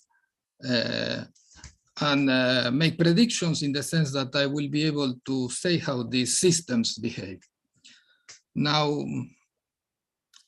what I'm going to do in this talk is really to give examples of the kind of syntax I'm going to care about. And for each such example, explain how we can use polynomial functors to actually model them. I will not be given any results of the whole theory surrounding this, but rather the use of it, and then I will add references to the slides where, if you are interested, you can go and look at. The examples I'm going to give I'm going to build them layer by layer and of increasing complexity, so that I can hopefully get across the ideas of how this modeling is happening. So this notion of syntax is very common to logicians, computer scientists, type theorists, and not so much, well, universal algebraic people, but not so much so to mathematicians in general. So I'm going to try to explain it with a bunch of examples and hopefully get across the idea of what we're trying to do here. So I start with very simple language. They're algebraic. So as you see them in universal algebra, if we look at here on the left, I have a monosorted language with one sort V. And this is the signature, or which is amounts to describing the operations for the language for, say, this sort V, what one may think of as some kind of vector. So I have the null vector and I can add vectors. These monosorted languages can be extended to multi-sorted. So for instance, now I add a new sort R. With a new operation that in fact uses the two sorts. This is some operation that we can think of as multiplication by a scalar. Okay? And so this takes an R and a V to give me a new vector V. Okay. Now, what we're interested in here is in describing the derived operations. This is sometimes done by time-pin rules that we have seen in Steve talk, for instance, and that I'm going to use over and over again. And in fact, you will see that they will become of increasing complexity. And this is something very common that is happening in programming language theory and even in logical systems.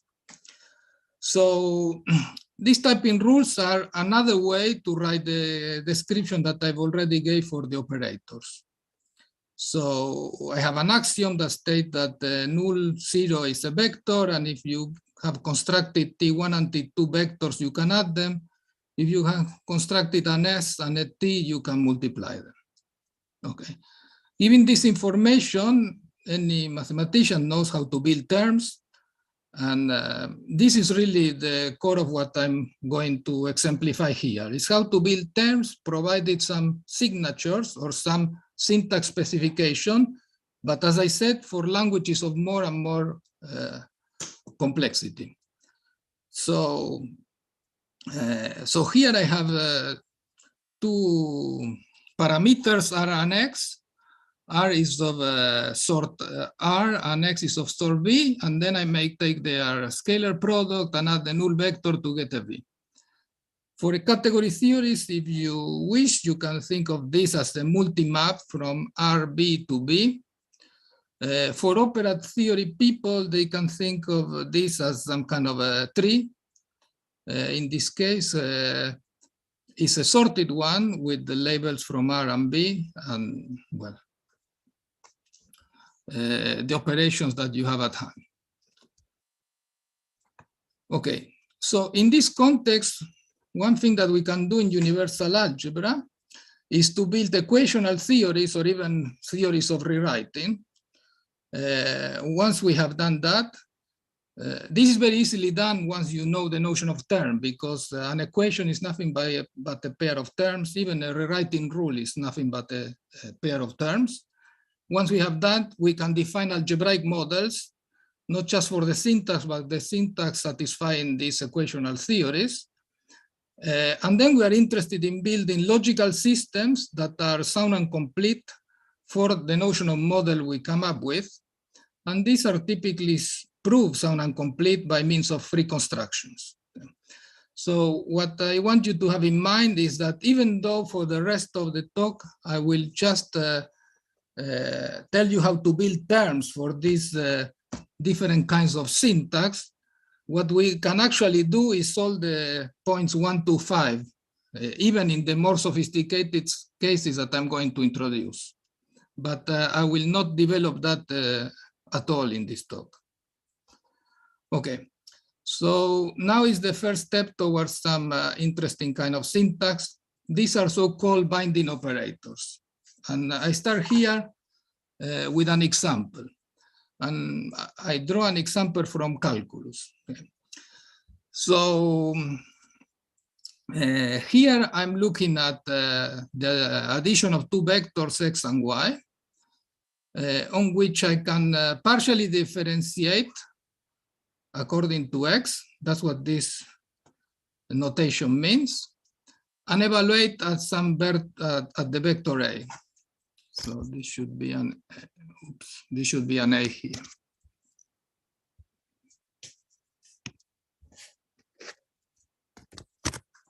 Okay.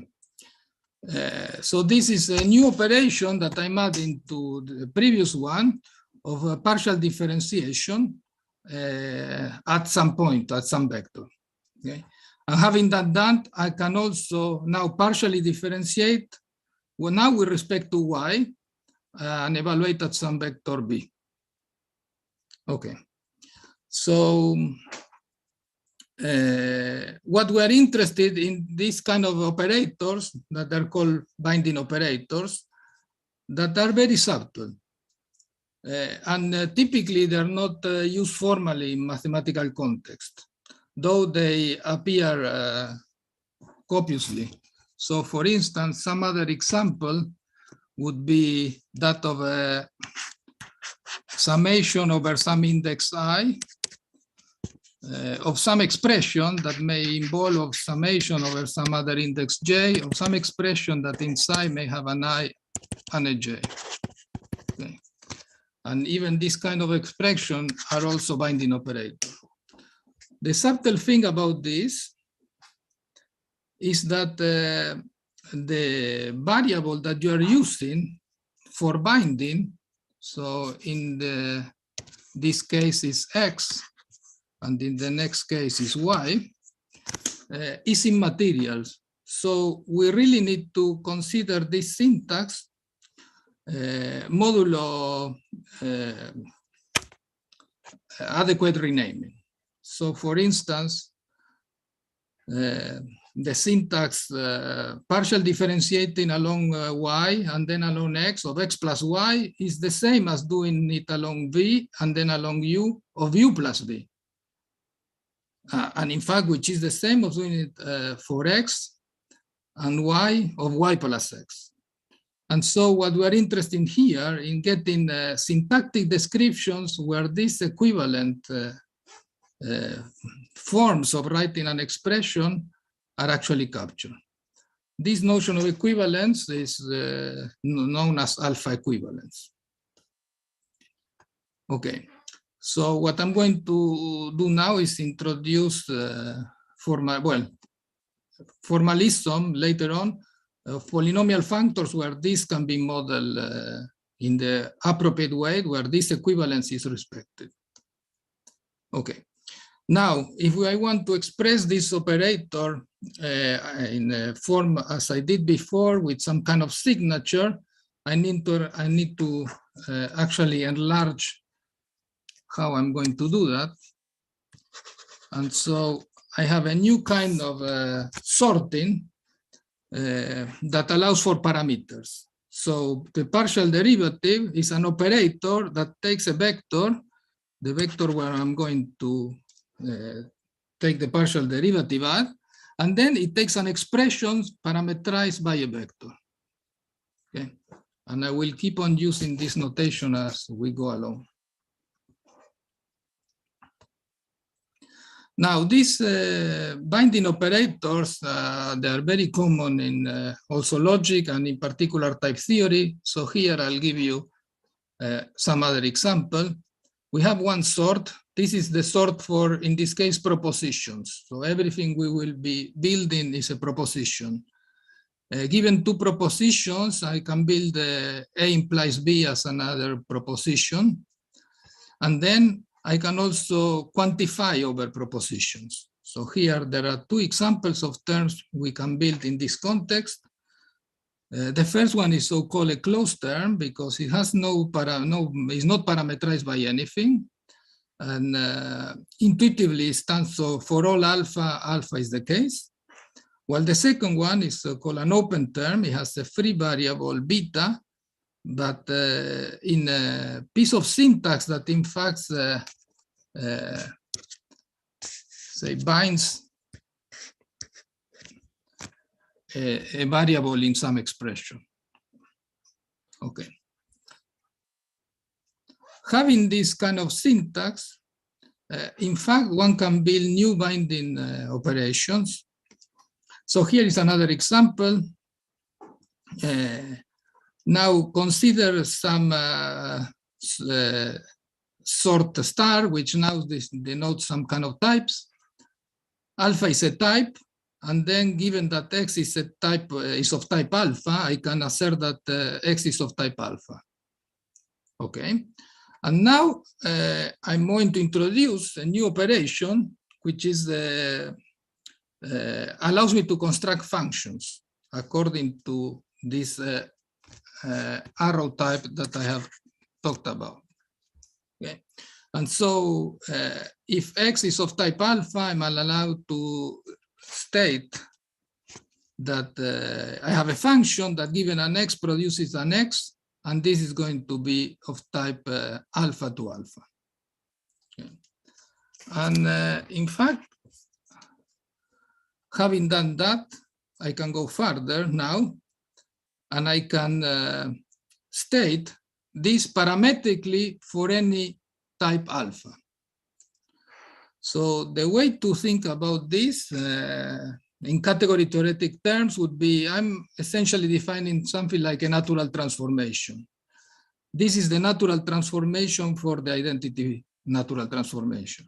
Okay, so this is the identity natural transformation between identity functors. So whatever alpha, this will take an X of that type alpha and produces give me back the same X of the type alpha. Yeah. So I hope this gives you an idea of what these binding operators are. And also that you some kind of appreciate that this kind of syntax gets so complicated that it's not so easy to understand how to model it and also to manipulate it or reasoning about it. Now, if I want to put this in some kind of a signature style, I would write it as follows. So in the first case, if A and B are types, I can always build a func that given some expression parameterized by something of type A and which is of type B gives me now a new expression of type A arrow B. And the abstraction that I introduced before, which is now a more sophisticated operation, will take me a parameterized type A, and now will give me, given an expression of this parameterized type, it will allow me to produce a new expression of the quantification over this parameterized type. Okay. And so what I want to do in the talk is show you how polynomial functors can be used to actually give a formal definition to this syntax. Okay, so the thesis for doing so, this is in two parts as follows. First of all, the syntactic specifications in the way I given them to you, either by describing signatures for the operators or by describing this typing rule, is the, in my view, is nothing but some notation for a polynomial diagram. Once I have this polynomial diagram, I can turn it into a polynomial functor. This, in fact, will be endofunctors, and the syntax that they will induce, I claim, is given by free constructions on these polynomial functors. In particular, to keep things kind of simpler, we're going to look at initial free constructions, so initial algebras for the associated polynomial endofunctor. Yeah. So that's the main kind of message I want to get across in the talk, that these notations that are used in type theory, logic, and so on are polynomial diagrams, and that they generate some syntax that is nothing but the initial algebra for the polynomial associated to the polynomial diagram. Okay, so now what is abstract syntax? So abstract syntax should be a description of the terms that are being generated that is abstract in the sense of just providing the essential structure that the language has, exhibiting the semantic meaning of each language phrase. And this comes with various desiderata. So abstract syntax should have a synthetic and analytic aspect. The synthetic aspect is that it is built compositionally. So it is built by the main operators or function symbols from other pieces of already built syntax. This is typically called a constructor. But it also need to be analytic in the sense that given a piece of abstract syntax, I should be able to take it apart and look at its subcomponents and operators. The abstract syntax should provide a notion of model, which here I will take it to be algebraic.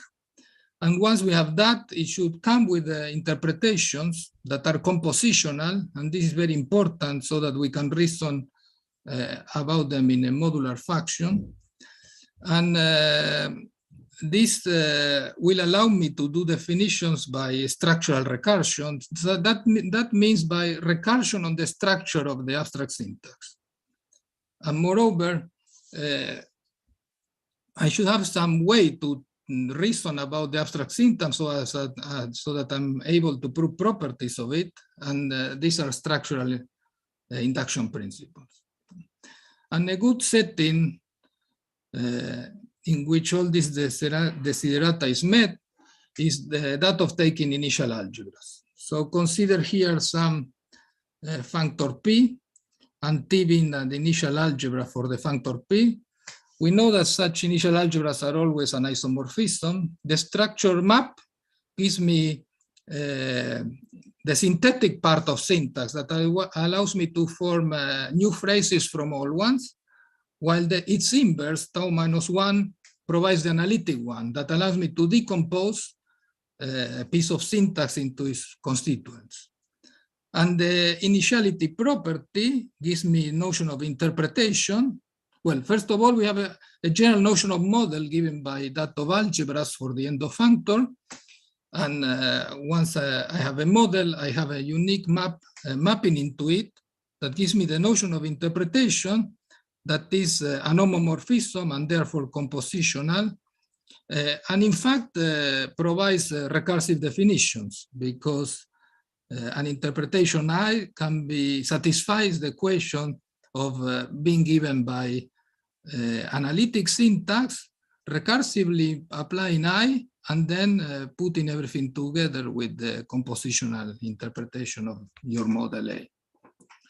Okay, so that's the setting in which we are going to be working. Okay, so now what I want to do is to show you how all these languages that I introduced informally are can be modeled by polynomial functors. So I'll start with the algebraic languages. This is very well known. And taking the example I was looking at, it's slightly extended. So I have some constants for vectors vi and some constants for scalar rj. And together with addition and multiplication of scalars by vectors. And it is well known, though we have not seen it yet in the workshop, that we can straightforwardly transform this specification into a polynomial diagram. The transformation goes as follows. So your sorts becomes the indexing sets of your diagram. Remember that we are always going to produce here end of functors, so the indexing set is always the same. Now we have to be fiber over the operators. So the set of operators is the one specified there. And now for each operator, we are going to look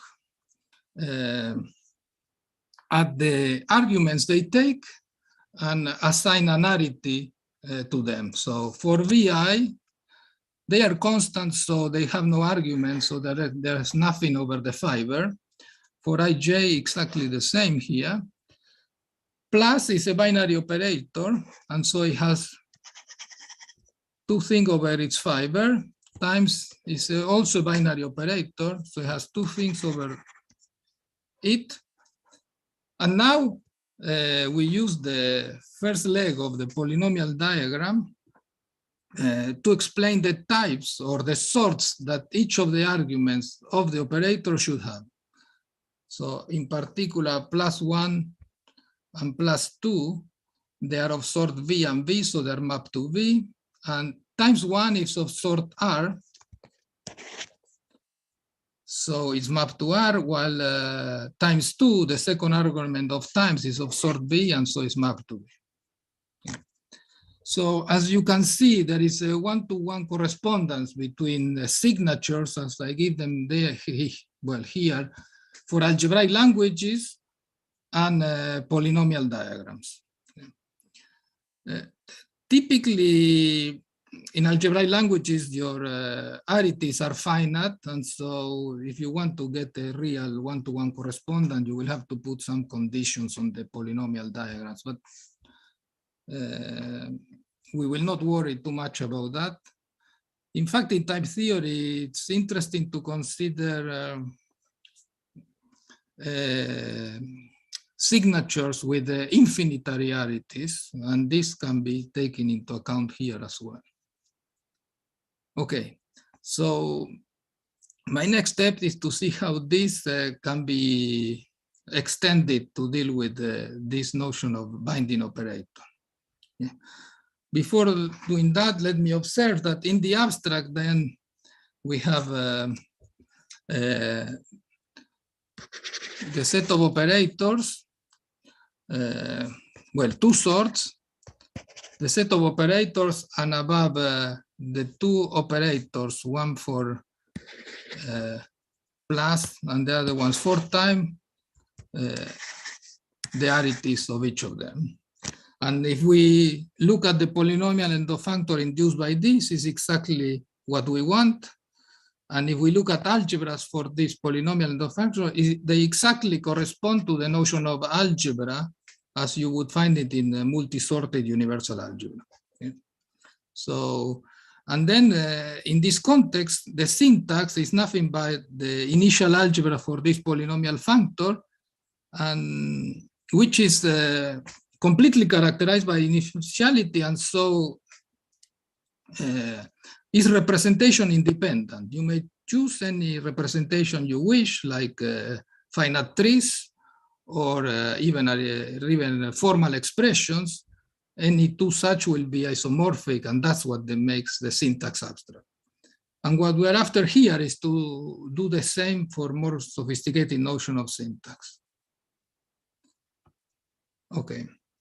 So I want now to introduce these binding operators. I notice that my notion of signature now is more sophisticated. Remember that I have new arities of this form that allow me to parameterize expressions. And because of that, one needs to take context very seriously to be able to reason about syntax precisely with binding operators. In particular, we are going to build expressions here that depend on a bunch of variables. And in this example, I wrote alpha 1, alpha n. And because of that, we cannot work anymore in the category of sets. We need to work in the category of sets to the power of a category of context. And the category of context in the setting I'm considering here is nothing but the free co-Cartesian category on the generator, which in this case is the sort. Okay. So if you are familiar with operas, you should think that essentially we're working in a similar vein. For the moment, I don't have operatic structure, and in fact, I will not talk about that in this talk, but eventually that Cartesian operatic structure will be added to all this machinery that I'm presenting today, but I'm not going to explain it now. Okay. So what we are going to do here, or what we need to do actually, is to shift from set to this category of context F. Yeah. Here we are taking the free co-Cartesian category because the category of context allows us to do all sorts of operations on the variable, namely in the logical terms, weakening, contraction, and permutation, and that is reflected by the co-Cartesian structure. So what I want to do now is explain how, in this context, the rules that we want for generating syntax also correspond to polynomial diagrams. Okay, so here is the typing rule, instead of being written as an operator for the for all quantification. It says that if I have an expression of type A, parameterized by some variable alpha, I may form a new expression, which I call for all alpha A, which is a type. And I want to explain how this becomes a polynomial diagram. And here it is how it goes. And I have color-coded the way in which one passes from the typing rule to the polynomial diagram. So this rule has only one hypothesis, and so there is only one horizontal map here. Not an. If we have many hypotheses, there will be a sum of as many as we have hypotheses.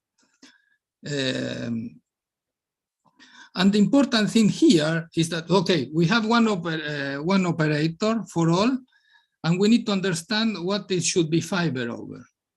And the crucial thing here is that this category set to the F allow me to consider new arities for operators, in particular the representable for the generator, and that's the right arity to consider for this operator for all. Why is this so? Because if you look at the polynomial endofunctor that it induces, it's nothing but the power to the representable, and this is shown isomorphic to evaluating your pre-sheaf at the stage you are plus the generator. And that is exactly what this operation of context extension that also Steve was talking about requires you to do. So a P-algebra in this situation is precisely some pre-sheaf that maps from an extended context with the generation down to a context where this has been bound. And the fact that these P-algebras have to be natural transformation precisely captures in mathematical and categorical form what it means to be a binding operator and what it means, in fact, to be invariant under the name of the variable you are binding. Okay, so now let me consider also the interpretation of an algebraic operator that I call arrow. It takes two types and gives me a type. We have seen the polynomial diagram for that in the algebraic form, and the models for which are nothing but maps from T squared to T. And now in this context, what I want to do is to introduce these functions, these ability operators for forming functions. Okay. So given a model in set for the arrow operator, on top of that, I can build now, I want to build now a polynomial diagram that will model this ability to make functions. Okay. So we read this operator as follows. So given a type alpha and another type beta, fan alpha beta is some operator that, given an expression of type beta parameterized by an alpha, it will allow me to form a new expression of type alpha rho beta. As a rule, is exactly as is written there. So in a context extended by some alpha, if I have an expression of type beta, now I can make a new construction that is a function that given an alpha will produce a beta. And how is this idea of a function supposed to work? Well, if you give me a parameter for x, I will plug it into E and calculate. That's kind of the intuition. But I want to emphasize that we are talking about syntax so far, and so we don't have any specific model in mind. We just want to model the syntax and its behavior.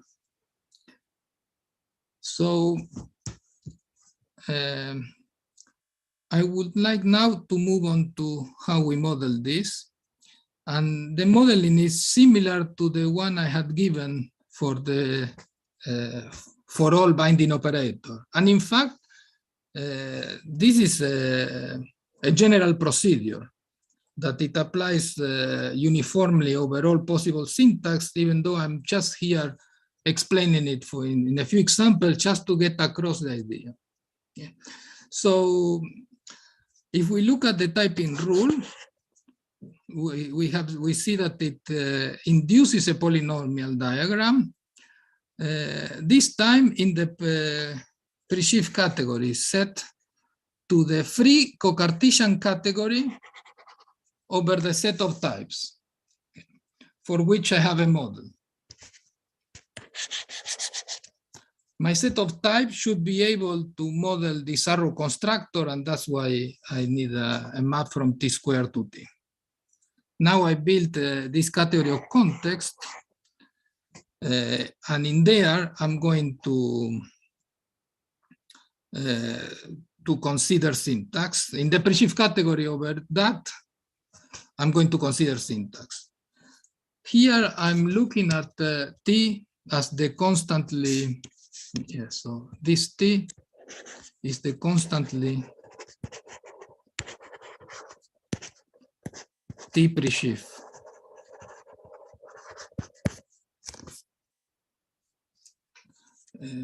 Remember that T is a set, and so I can regard it as a pre-shift, as the constant pre-shift. Okay. And so you see that we can read off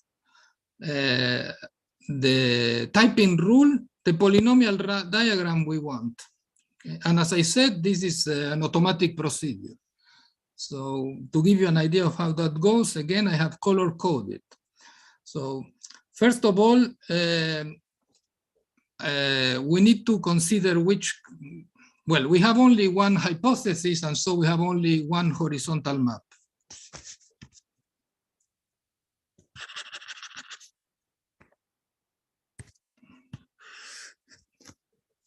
Now, this horizontal map needs to use types as in the hypothesis of the rule. So we have one type for beta.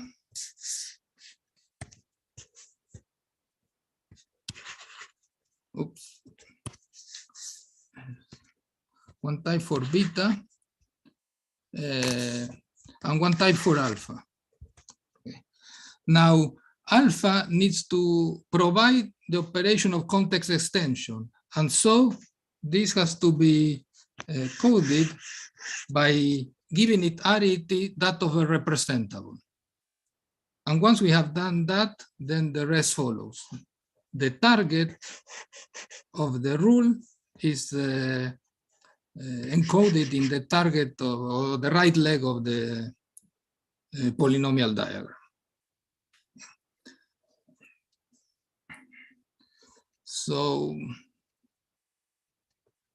in fact, if you now calculate the polynomial and the functor associated to this, you see that on a type index family X,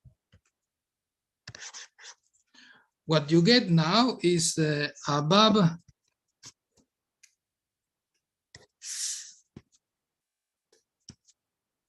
some tau,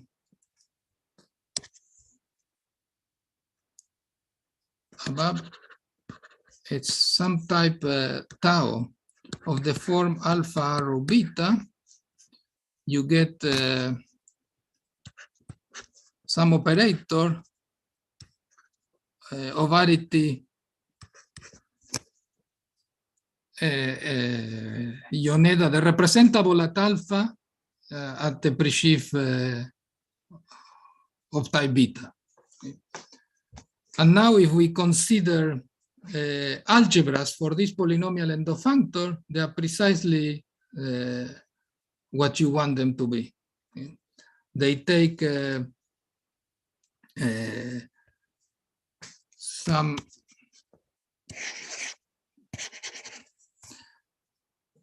sorry.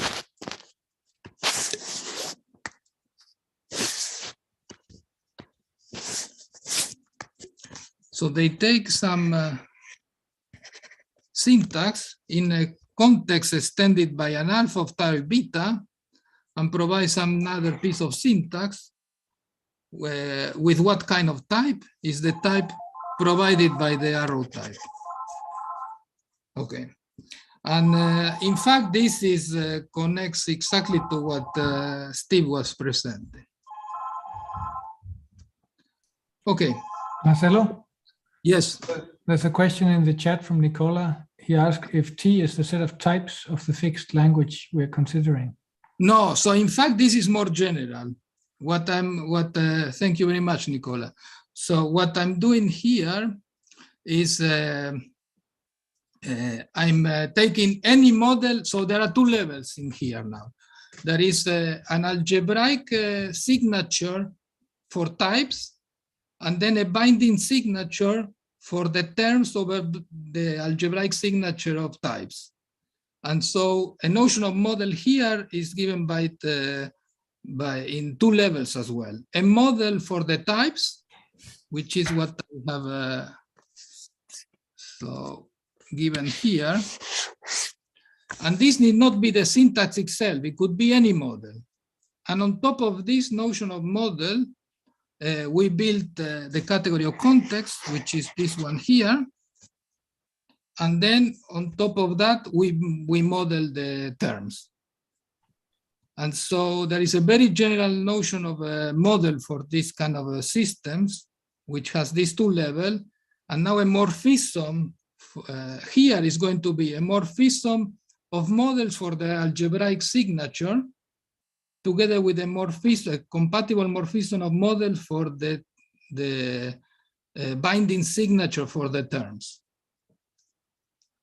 So in fact, it's more general than what you typically see in typing systems. Hope that answers the question. Okay, thank you. Okay, Nicola. Okay, so he answers T is the interpretation and set of the set of types of the fixed language we're considering. No, it's any algebra for the signature of types we are considering. So let me see. So here I consider a signature. Well, so here I consider a signature for types with one binary constructor arrow. Now, for this binary constructor, I consider a notion of model. So this is going to be any set T together with the binary operation. Okay, this set T could be actually the set of types, but it may be whatever else you want it to be. In the initial model, it will be exactly the set of type generated by the syntax. But in fact, this is more general and allows for any kind of model of the syntax, of the signature of the type syntax. And once I have this model, I relativize my interpretation for these binding operations relative to this model. Okay, and I do so by considering context over this model that need not be the initial model for types. It could be any model. Yeah, that's fine. Thank you. Okay, thank you. And in fact, so this has all been worked out in a paper with Nathaniel Arcor, where we define this very general notion of model. In fact, not for examples, but for a general notion of binding signature built on top of an algebraic signature of types. And we define notion of morphism between these models. And yes, we established that what you expect, that the syntax is the initial in this context. In fact, we do all that not only in this setting, but in the setting where we also incorporate substitution, but I'm not going to be able to talk about that here. Okay, so what I want to do now is change perspective, because this is useful for moving forward and also to relate two approaches that on which I have been working. So polynomial functors, they focus on slices. In this case, we are working over the slice over some model of types T, but this itself is a presheaf category. And so the polynomial functor P that models the syntax of terms can be transported now to another functor P prime.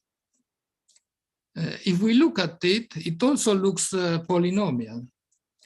If we look at the P prime of a presheaf, which you think of as the presheaf of terms in a context gamma of type tau, what we obtain here is the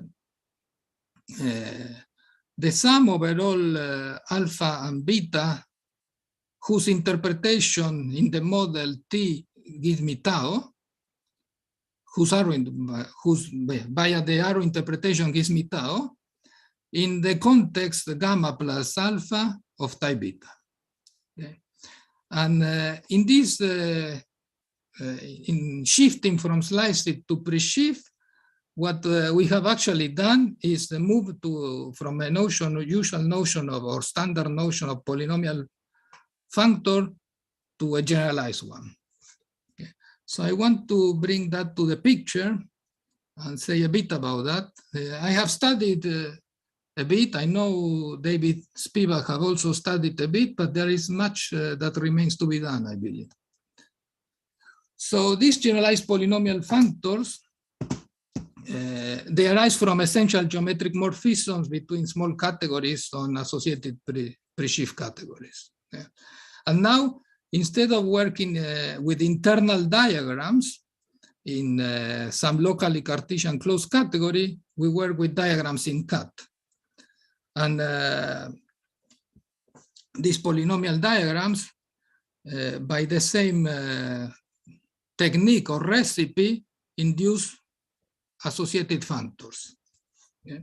So where upper star is the analog of pulling back, lower star is the analog of universal of of product, and bang is the analog of sums. In fact, this is clear somehow that the mimicking is very precise, because the bang is given by left-hand extension, so a generalized sum, while lower star is given by right-hand extension, so a generalized product. And this P prime that we obtain by transporting P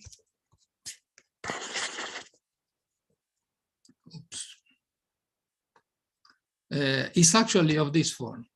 So let me just indicate that. So on top we have the typing rule. And again, it maps one-to-one with the polynomial diagram now taken in CAT. And you see that the two operations that appear in the typing rule are mimicked very precisely in the polynomial diagram. We need the ability of forming arrow types, which is something provided by the model T of types.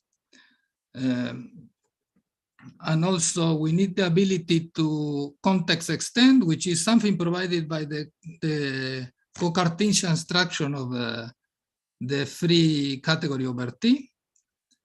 And when you just do that, the context extension is taken in the source, as you see precisely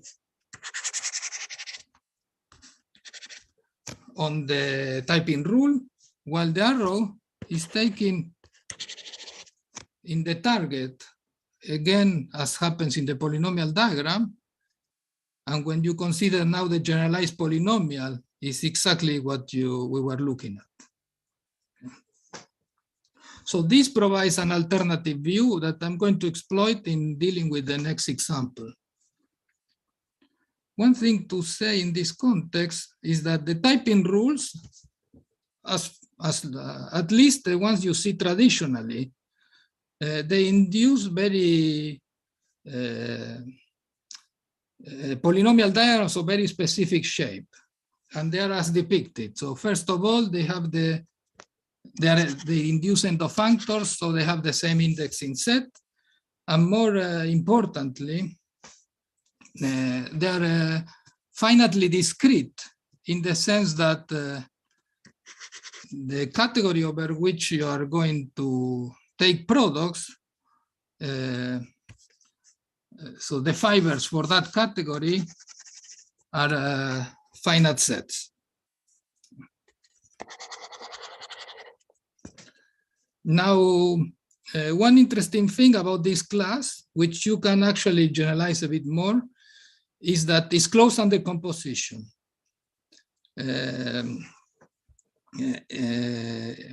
In fact, the closure and the composition of the most general form of these functors, as I gave them here, is not quite clear. No. And so there is a question of different kinds of conditions that one could put on polynomial diagrams so that the induced generalized polynomial functors are closed under composition. I have put that condition of finitely, well, of discrete, finitely does not really play a role for composition, motivated by typing rules. I know that David had considered a different kind of condition on a different part of the polynomial diagram that in fact makes them close under composition. So it seems to be that there are different options here. Something else I should say is that, of course, I'm doing all this on set because I'm interested in generating set of terms. But we can do this in any enriched context, replacing set by any suitably complete and co-complete symmetric monoidal closed category. And as far as I know, what happens with this kind of generalized polynomial functors in that kind of case have not been really studied, in particular their closure and decomposition or anything like that. For the application I have in mind, which is to syntax, this closure and decomposition is actually very important. The notion of being finitely discrete is not so much so. Here, the main thing we get out of being finitely discrete is that the induced functors will be finitary, and so they will have initial algebras that can be calculated as co-limits of omega chains. But essentially, we can put any bound on this on sets as we want, if we want to generalize this to operators of infinitariety, and that's not a problem. One more comment about this, yes, is that for this closure and decomposition, I believe it's not necessary to be discrete either, and I have considered putting some group actions, and I think that also the theory goes through there. But again, it's not needed for these applications at least. Okay, so now what I want to do is tackle the question of how are we going to model this polymorphic syntax in this context. So again, I have a sort star, which is it is there to classify types, two kinds of types in this little example, arrow types, as I've been doing before, which is a binary operator, and for all types, which is a binding operator. This we know how to model in the free co-Cartesian category over the sort of types, and these are the two polynomial diagrams that we get in the category set to the category of context, the free co-Cartesian category on the sort. Okay. On top of this, now we want to model polymorphic terms, okay, which have polymorphic types. This is the the Marcelo? level of, yes. Are you ready to wrap up? Yes, it's 54, so I should be finished. Okay. In time. Okay, so, well, let me just say that we have this model for types, and now we want to model polymorphic terms over this model of types. And the way you do it is by considering now the Grodin deconstruction associated to, yes, associating any context to context over the type of those contexts and types of those contexts. And in this setting, so to wrap up, we can give polynomial diagrams interpreting each of the typing rules, and you see that again they map essentially one-to-one. You can extract them really directly from the typing rule. This is the one for creating functions. There is one for creating abstractions that is more involved, but again is essentially extracted out of the diagram, of the typing rule. And this can actually be used to give a general algebraic model for languages with polymorphism. Okay, so to conclude, so the takeaway here is that there seems to be a very strong indication that all these notations that are being used to specify syntax are nothing but kind of ways to encode polynomial diagrams. And one, you can see that the syntax that it arises should be described abstractly automatically by looking at the free constructions on top of these polynomial functors that these polynomial diagrams induce. I mean, I only talk about the syntax, but there is a whole line of development that includes all sorts of aspects of syntax that one may want to, well, one actually wants to account for in development a full theory, but here is just a list, and I better stop here. Thank you very much. Okay, thanks a lot, Marcelo. So I think we have time for one or two very quick questions. I have a question. Well, I see someone else does too. Thanks, Marcelo. That was really nice. So in your T lower shriek, if T is a discrete op vibration, then T lower shriek will only involve coproducts, not arbitrary, co-equalizers. Does any of your examples need arbitrary co-equalizers or filtered co-limits? No. They're all just discrete. They're all, yes, syntax does not seem to involve this kind of quotient. Oh, good. Okay, then we agree after all. Ah, okay. Okay, thanks. Yeah. There's also Tom Maniero. Oh yeah, just a very superficial question for my superficial knowledge. If I replace set with vect, I would get some sort of interpretation for linear types.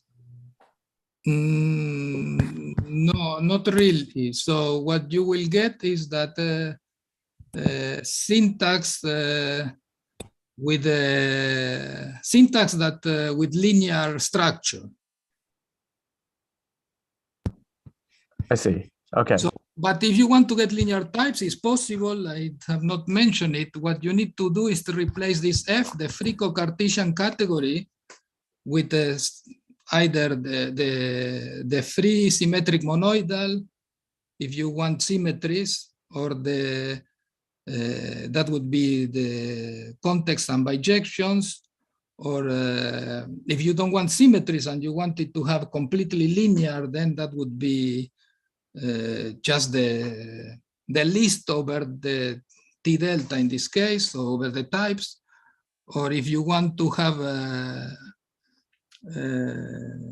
weakening, it will be the category of context with injections. So all this can be accommodated in this setting. I did not want to go into there. And in fact, they can be combined. So you could have a syntax that has some Cartesian aspects, like I've been considering here, but also has some linear aspect together. And that's important because there are more complicated notion of syntax. I don't know your background, but there are syntax with patterns. I don't know if you know what I mean by that. That they allow you to do pattern matching, and in that kind of syntax, you need to have both theories at the same time. Thank you. Okay, I think we should thank Marcelo again, and thanks, Marcelo. Thank you. And move on to the last talk of today. Eric, yes. Are you ready to share? I'm here. Can you hear me? Yes. Okay, great. Let me see. Let's hope this works. Does that work? It looks good. Okay. So I think we should just start right away, and then we can take the break after the talk. Okay. Welcome to Eric Finster, who will talk about polynomial functors and optopic types in type theory. Please. Yeah. So first of all, thanks very much to the organizers for inviting me. It's been a really interesting conference so far. I've enjoyed listening to all the talks. Yeah. So today I'm going to talk a little bit about type theory and our struggle, my struggle to start being able to do some higher dimensional algebra inside of type theory. And I want to explain to you why. I'm going to start off with a couple of remarks for people who may not be so familiar with type theory, about why we think now that it should be a good theory in which to do higher dimensional algebra and homotopy theory. So because I know there's people from a lot of different areas here. So the fundamental difference is that type theory, sorry, I should say type theory. Type theory is a proof relevance system. Meaning that it's a mathematical system where as you give proofs, those proofs play a role in the way the system operates. And this sort of, it distinguishes it from set theory, where in set theory we have sort of logic in which we make mathematical statements, and then we have the theory of sets. And these two things are separated from each other in a certain way. So we have an abstract axiomatization in logic of a theory of collections of things, which we call sets. But type theory takes a kind of different view of the mathematical universe, and it sort of proposes that the mathematical universe consists of mathematical statements, and that which serve the role of collections, and that the elements of the mathematical universe are proofs, and the proofs are gathered into collections by what they prove. And so we call mathematical statements, we call them types, and we have a language for what types are generated. There are various expressions, which are sort of the statements we can make in our language. And then we have a language for terms, which are sort of the elements that run around in our theory. And the fundamental thing we say in type theory is that a term has a type X. But you should think that both sides of these of this expression are given by formal symbols. On the left, we have sort of proofs, and on the right, we have statements. That's another way to sort of think of it. So again, you can, for people who are not familiar with it, the colon is not the same thing as equals, but it's the sort of type theoretic version of that. And what it means is that a certain statement proves a certain fact. And so just to give you an example of what we might mean by that, you might ask, well, what is the mathematical statement corresponding to n, the natural numbers? And so if I say something like this, I've just claimed that in type theory, we think of types as statements. And this is sort of the statement, I know a natural number. And to give a proof of that, so type theory sets out a collection of rules of what it means to prove that you have a natural number. And because we're talking about a system where proofs play a fundamental role, the way one introduces or describes a type is to describe its proofs. And we can actually describe a language of proofs for mathematics. Marcelo just, for the natural numbers, Marcelo just sort of gave us an example of how that works by sort of giving a collection of generators, a collection of symbols that we are going to accept count as proofs of the fact that I have a natural number.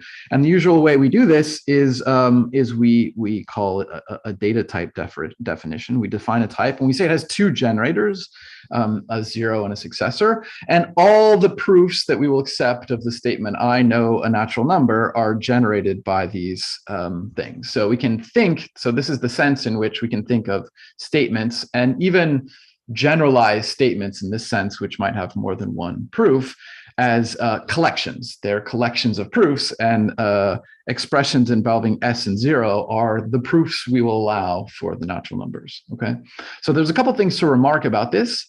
Clearly, if we want to accept statements of this form where there are many different proofs, then we have to give up the idea that mathematical statements have unique proofs. We have to accept, if we want this to be our language of mathematics, that there can be more than one proof of lots of different things. For example, we can read the statement, we can look at the type n cross n arrow n, and we can think of this on, and I can look at the addition function. On the one hand, I can read this as just a map between sets, but on the other hand, I can read it as a logical proposition, which is the assumption, if I know two natural numbers n and m, then I know another natural number, their sum.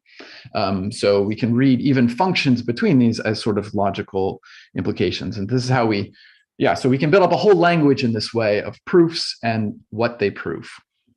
And so the connection between type theory and homotopy theory and higher algebra comes from the fact that we would like a language rich enough, a language of types, to capture all mathematics. And in particular, that means we need a notion of equality. So I won't get very far in mathematics without asking about, without being able to say two things are equal. And we can do that. The way this is typically done is to introduce, is to say, is to give a rule like this, saying that if I have two elements of a type X, then I have a new type, X equals Y, which is a new type. Here I'm going to write type on the right-hand side to say this is a type, an element of the type of all types. Which somehow represents the proofs that X and Y are equal. And so this is a little bit, again, this is something which also is probably a little bit strange for people coming from a set theoretic background, because there, when you say two things are equal, you're speaking in the logic, which is different from the language of sets. So it doesn't even make sense for there to be more than one identification. But in type theory, we set things up differently. Proofs are the elements. And in particular, based on what I've just said, we have to allow for the possibility that there are more than one proof that X and Y are equal, just because for the same reason, we had to allow for the possibility that there were more than one proof of the natural numbers. So this is where we start to get into some of the mysteries of type theory that were mysteries for a long time, which is that now, if I have, because I gave this rule quite generally, if I have two elements, P and Q, which are each identifications, show proofs that X and Y are equal, then I get a new type, P equals Q, which is also a type. In other words, in this theory, I'm also allowed to ask if two proofs that two things are equal are themselves equal, and so on and so forth. So you can see immediately this leads to a runaway system where I can have proofs of equality of arbitrarily high, let's call it level for now. And the key intuition of the connection with topology is to interpret these proofs as higher dimensional, right? So to interpret an identification from X to Y as a path and an identification of two paths as a higher dimensional cell. And so this was the, so going back to Awadi and Warren, sort of made this this idea precise using infinity groupoids, and then a lot of this connection between proof relevant and homotopy theory is also suggested by Voevodsky. And the basic underlying idea here is types are homotopy types, or infinity groupoids. Meaning that yeah, so these there really are, and you can give examples. There are lots of, we've established sort of very well now that these theories do really model homotopy theory in a very strong sense. Many classical theorems of homotopy theory can be lifted to this logical level and given sort of formal proofs. Now, so this kind of suggests, and this is kind of, I think, the dream of a lot of people, suggests that type theory is or should be a language for higher dimensional or homotopy theoretic reasoning. So that's the sort of framework here. The sort of question we're asking is can we use type theory to think about higher dimensional structures? And the reason we have to think about, let me say a word about why we have to think about higher dimensional structures now, is that just imagine trying to say what is a monoid in type theory. So we'd like to say, well, a monoid is a type X together with a multiplication, a map from X to X, and a distinguished element. And now we need to say that it's associative, which is okay. We can say that M of X of M, X of M of Y, Z is equal, and now I need to use the equal of type theory right here, M of X, Y of Z, and a unit axiom and so on. But the difficulty is that type theory is, as I said, it's proof relevant. It remembers proofs. So if you add this axiom and you give me 4 things, X, Y, Z, and W, there will be very famously 2 different proofs that of the way that you can parenthesize these expressions. And those proofs are not a priori equal to each other. And in a language like type theory, which keeps track of this kind of thing, that's a problem. In other words, we need to add here a second dimensional associative axiom, meaning this one, or else our definition of monoid is not complete. And the same thing happened, and so this continues forever. So the sort of upshot here is that even the very simplest algebraic structures you can think of are not fully defined in type theory, because once you have a proof relevant notion of equality, it's not sufficient to give axioms at step 1. You have to give axioms that continue off to infinity if you want to have a well-behaved theory. Okay, so so let me sort of pose a kind of problem. This is a conference about polynomial functors, and so many people, I think they know what is a polynomial monad. And so the question I would like to ask is, what is a polynomial monad in type theory? And I think this is a very relevant question because, as we saw in Steve's talk, for example, in a certain sense, polynomial monads explain type theory in the sense that many of the constructions of type theory, and even in Marcelo's talk, many descriptions of syntax pass by the way of polynomial functors. But surprisingly, because of this problem, type theory can't actually define what a polynomial monad is, which is a little bit frustrating, especially since polynomial monads are so sort of central to our understanding of what type theory is. So in this talk, I'm going to talk a little bit about the connection between polynomial functors and polynomial monads, and I hope to give a kind of sketch answer of what the answer to this question kind of should be at the end of this talk. So I'm going to talk about the opotopic approach to coherent structures and how this approach can be described in terms of polynomials and polynomial functors and so on. So what I'm interested here is an approach to writing down these infinite collections of equations. Yeah, so Steve has a question.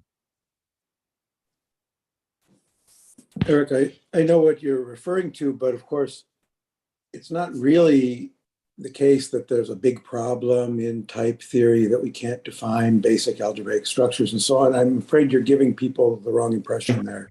Sorry. We can certainly assume that we're talking about a 0 type or a 1 type or whatever, and then of course. Yeah. So I should have said asterisk. So without extra assumptions.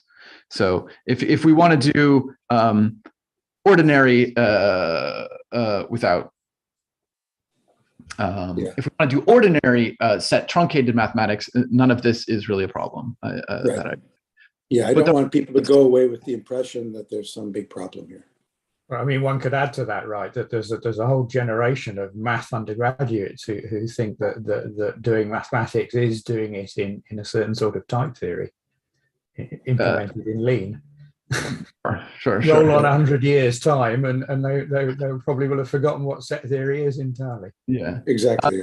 So I don't want to say there's a huge problem, but nonetheless there are some problems. For example, I think not being able to say what a polynomial functor monad is when type theory is so well described by them, I think that's kind of a problem. Not being able to say what a model of type theory is in type theory is kind of a problem. So there are still some things that I've called gaps. If we're talking about formalizing classical mathematics, then I agree there's not some problem. But there is problems if you for viewing type theory as a foundations for higher dimensional mathematics, and that's sort of the problem that I'm getting at here. Okay. I'll just record my disagreement on that without wanting to go into it. We can talk about it later, but I don't think there is a problem here. You just take the truncation levels into account of what you're trying to define. But maybe we shouldn't have a debate. Okay. So we can talk about that later. Okay. So in any case, so let me just fix a bit of notation, because we're going to be, so I guess this is pretty standard notation so far for this conference. This idea of a triple span. Do these things have a name? A polynomial diagram, maybe is what people call them. And So and then let me just give you also. So I'm gonna work sort of consistently with these polynomial diagrams, but I'm also thinking of their translation into type theory. So the translation into type theory is that I is a type. There's multiple ones possible, and I'm actually going to give two real quick here. And that B is a type family, so a collection of types depending on I, and that E is a collection of positions like this, and then there's I'll call it a sorting function, which takes a constructor and a position like this, and goes back to I. And so this is the data of, as I think Marcelo nicely sort of described for us, we can think of these as a collection of typed operations. Okay, where the I is the sort of sorts. So we think of this thing as an operation with I labeled inputs and a single I as an output. And then E here, this E is a little bit subtle. E is the sort of arity. It's the type of input things, and the fact that each of them has been labeled with an I is this labeling function S, which assigning to each element of this type E an I. Okay, so yeah, so a polynomial can nicely be thinking. Let me, yeah. Okay. So what I'd like to describe is how you can build from this polynomial the notion of what's called an opotopic type. So an opotopic type, these are a collection of shapes invented by Baez and Dolan in their attempt to describe higher dimensional coherent structures. And they sort of look like this. You have in dimension 0, you have a point, and then you have an arrow. But then in dimension 2, you already have an infinite number of different shapes corresponding to how many inputs you allow, and then there's always going to be a single output. So there's sort of combinatorial objects looks like this, and then dimension 3, what you're allowed to do is you're allowed to sort of paste these things together in interesting ways to get pictures that look like this, to get higher dimensional cells. So this would be a 3-cell mapping between this configuration of 2 cells and this output 3-cell. And you can see these things are very much related to trees. I'll draw the sort of natural tree structure that each one of these is trying to give us. Here in dimension 3, the sort of arrow goes through here, and then there are 3 inputs, these 3-dimensional cells like this. So the opotopes are sort of higher dimensional trees. And that's one reason I think this approach to higher structures works well for type theory, because as we're going to see, they're essentially defined in terms of inductive types. There's a really close relationship with inductive types. Okay, so that's just a quick picture of what some of these looks like. But in addition to these shapes, what we're going to want to do when I say an opotopic type is we're going to want to be labeling these shapes with elements coming from some collection of types, and that's the key thing that's difficult here. X, Y, Z, F, G, and Y. We want to carry around not just the formal shape itself, but we want to label these by elements coming from types as we choose them. So I'm going to explain what that looks like in terms of polynomials. So the basic idea goes like this. So the notion of opotopic type is actually parameterized by not just a polynomial, but a polynomial monad. So we need to start not just with the data of a polynomial, but also the data of a monad structure. And you may know that for polynomials, one of the nice things about polynomial functors is that much of the structure, all of the structure of the functor is sort of determined by structure on the polynomial diagram itself. So what that means in practice in terms of these trees is that we just need to give ourselves 2 maps. Let me write it like this. If P is our polynomial, from the extension of P, this determines a functor, which I'm just going to write in these square brackets right here. And then we need a unit map from I to B. And the arrow means in the slice category over I. This is all sort of taking place. And these should be Cartesian. Okay, so as maps of diagrams, they should preserve the arities. Of course, it has to be a monad, so plus axioms. And this is exactly the thing that I've sort of been talking about, is that in type theory, the plus axioms is a problem, because we need to say infinitely many. And here, again, so here I've chosen my polynomials to be arbitrary types, which I think is the sort of natural thing that comes up in many cases. It's natural to have this general definition of polynomial. But if I were to assume additionally that all these types were sets, then stating the axioms would be okay. But I want to do this for sort of general types, and I'll explain why as we go. Okay, so so right, and in practice, what this means, if you work out what this expression looks like, then you'll find that what you're looking at is a map which to every 2-level tree associates just a single level tree. And the fact that it's Cartesian just means that it preserved these arities right here. That's what mu does. It's a sort of action on these operators. And then eta just says that for every, well, if you're in the multi-sorted situation where I is non-trivial, that there's a distinguished operator which just has arity 1. Okay, so the fundamental construction that makes this this approach of Bias-Dolan go is what's called the Bias-Dolan plus construction, which says that in this situation, given a polynomial monad like this, there's canonically associated a new polynomial monad that I can build out of this one. It looks as follows. What you do is you take the new indices to be the collections of constructors. Actually, what I'm going to do is I'm just going to draw what this thing now looks like. So the B, the new collection, the new sorts of this theory are just going to be the constructors. So the B from before. And for the time being, I'm going to sort of ignore the fact that these should all be sorted with some I. And then the new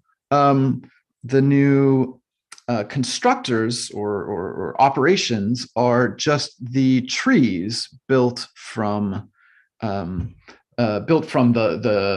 polynomial you had before. So in type theory, you might call this the indexed W type, or the collection of well-formed terms of your language, if you think of this in terms of universal algebra.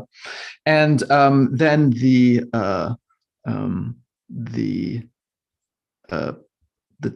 collection E of positions or directions, maybe I've heard is another word that people use for this, is the collection of all trees together with a marked point, which is a way of saying that the fiber of this map right here, in other words, the collection of directions for a given one of these trees, is the set of its nodes, because that's just another way to say it, but speaking in terms of the collection of all E.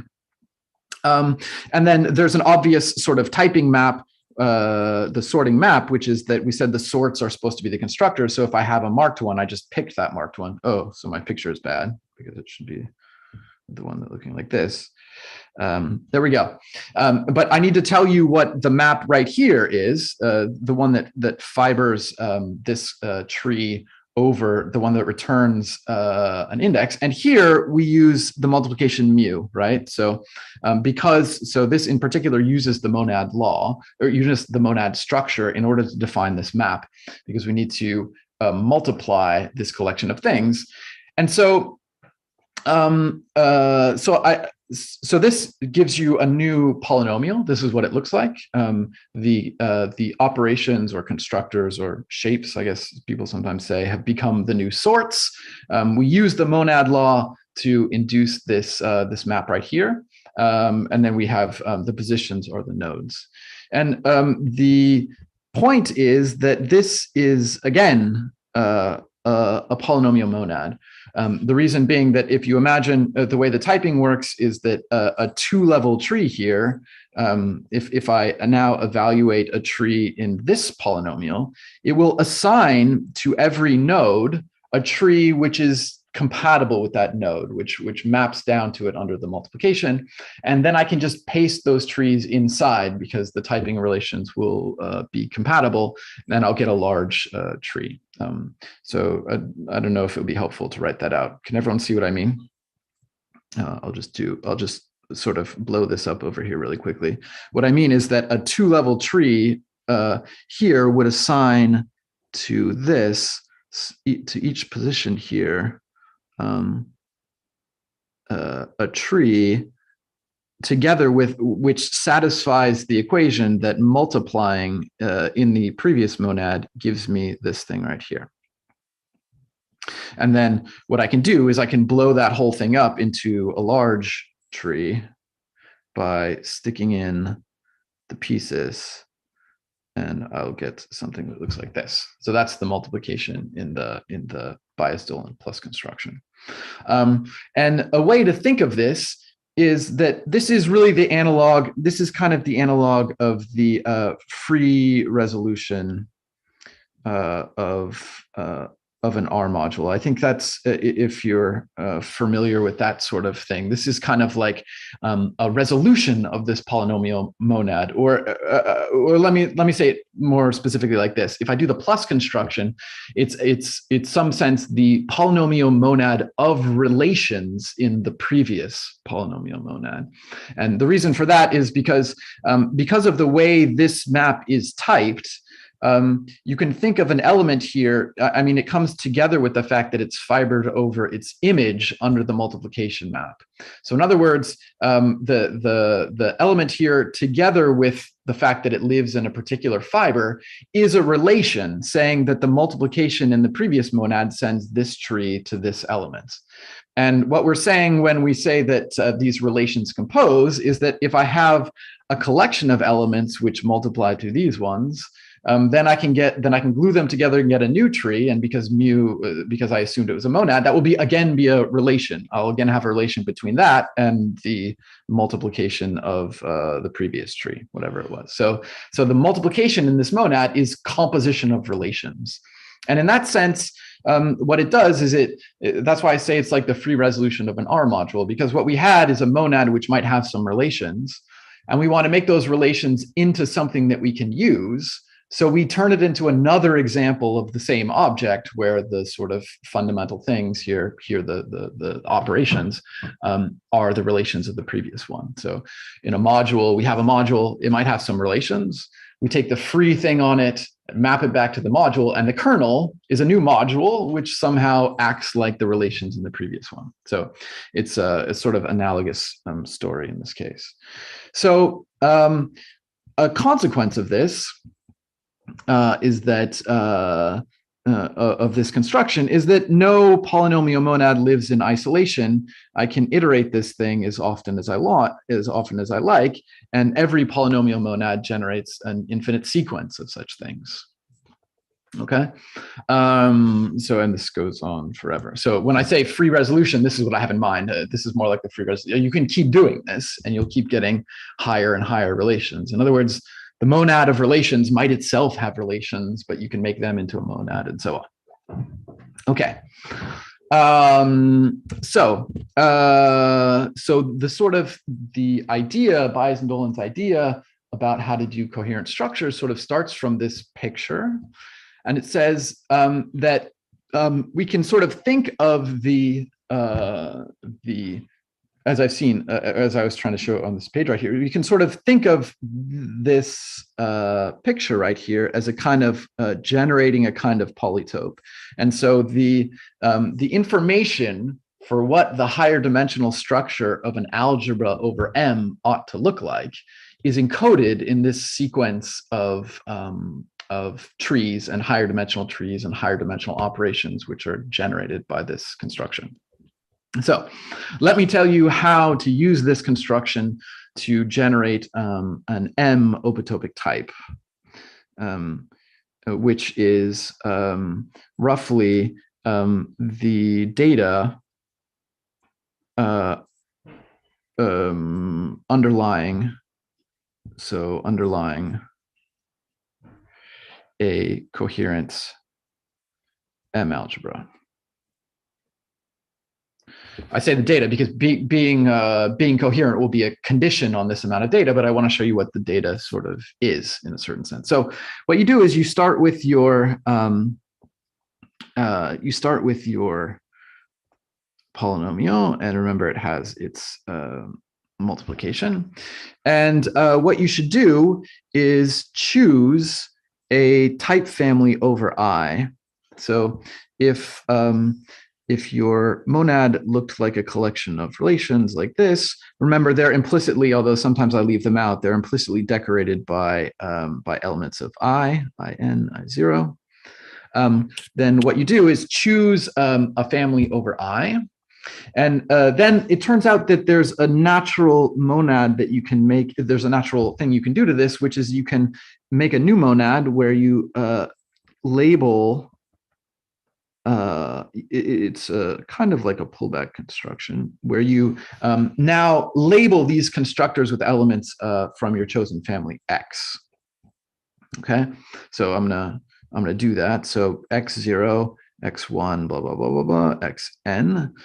So that's what the BX's are now constructors of the previous monad, but labeled with X's. Okay, and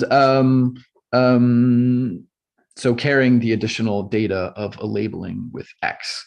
And so this is kind of like add some data to the sorts, okay? And so Eric? this, again, a monad, kind of trivially so, because if I have, if I just have a bunch of things hanging off here, and then I also have X, let's see, K, XK plus 1, xk plus 2, xk plus 3. Then how do I multiply in this monad? Well, what I do is I just forget the intermediate labeling, and then I just do the original labeling, the original multiplication in X, and then I keep the output and I label these with the xk's, the xk plus 2. Okay, does that make sense? So so this just becomes a monad again by forgetting the intermediate labeling, multiplying, and keeping the outer labeling. Okay, so what happens if we perform this construction? I'm going to give myself a little bit more space here. We perform this construction, and now we do the bias-Dolan slice construction. Well, then we'll get a new monad, and as I said, I'm just going to label very quickly. The green things will be my elements of X here, labeled with elements of X.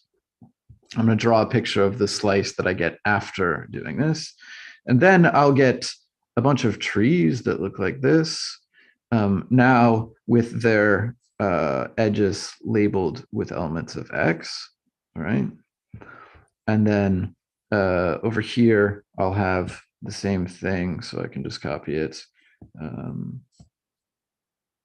paste over here, but oops, oh my goodness.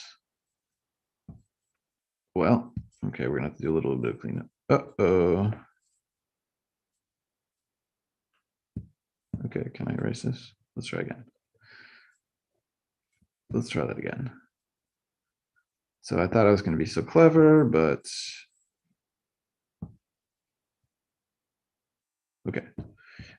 Like this. So again, so I have a dot, and then the typing relation returns the element at that dot with its collection of x's. So this is the bias-Dolan construction after labeling, and then what I'm going to do is I'm going to ask. So let me call this x sub 0. I'm going to ask you to choose a new x sub 1 right here, and by choosing x sub 1. Maybe I should have done it in a different color. Let's do the x sub 1 in, oh, can I change colors? Maybe I'll do x sub 1. Looks, oh, that color looks exactly like the other color. Let's do it like this. Okay, not changing colors for me right now. So yeah, so the point is x1, maybe I'll just use boxes, is now a collection of data over assigning sort of a type to each of these configurations. And how should you think of that? Well, you should think of x0 as the carrier set for an algebra for this monad, right? And so after I do this construction and slice, then x1 is, let me write it like as a square. It's like a collection of relations witnessing that in this algebra, these elements map to these elements right here. So it's a proof relevant relation which is supposed to witness multiplication in this algebra. Okay, and so so an open-topic type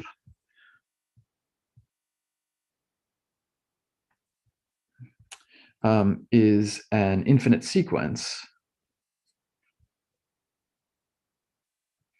of such choices. Okay, so in other words, you have a monad, you choose you choose a collection of fillers, you pull back in this way, you decorate the constructors, you slice, and this gives you the configuration of a higher dimensional relation. You choose a collection of fillers for it, you decorate everything, you slice, and so on and so on. So choosing an infinite set of these is choosing the data, a bunch of relations, a bunch of underlying relations, which are sort of witnesses for what you would use to describe a coherent algebra for M. Okay. In particular, there's so that's the idea. Now, what happens when we try to carry out this construction in type theory? So this seems pretty natural. It seems like everything should be okay. But here's what happens is, so if you try to do, so I mean, independently, this is slightly independent of the choice of the open-topic type. I mean, this happens already just if I don't add any assumptions to this polynomial. Well, we had this idea of passing to the slice construction, which generates these sort of higher dimensional configurations. And so the point is that this, so we have our monad right here. So this construction, the description of these trees, you can write down an inductive type which generates these trees. It's not so bad, but it uses the multiplicative structure of the monad in order to, or I mean, more precisely, this map does. But in type theory, you write it down as an index type, so it's really the definition of B. So it uses the multiplication in eta. And so when I say I have, when I'm going to define what an open-topic type is, I want to say it's an infinite sequence of polynomials. Together with each polynomial needs to have a multiplicative operator. But then the problem is that in order to define, so I'll need to define mu plus and eta plus given mu and eta. And so the trouble is that in order to define B plus, I need mu and I need eta. But in order to define mu plus and eta plus, I need to know that these two things are associative and unital. And in order to, so then if I want to continue, that means I need to add the notion of being associative and unital to the signature. Otherwise, I won't be able to go one step. But then in order to define associative and unital plus, I'll need to know associative 2 and unital 2. And so on. And so what happens is, in order to pass from one stage to the next, we can never finish because each time I need to prove one of the laws, I need the higher coherence of the previous law. And so this is the typical sort of trap that that one gets into in this business.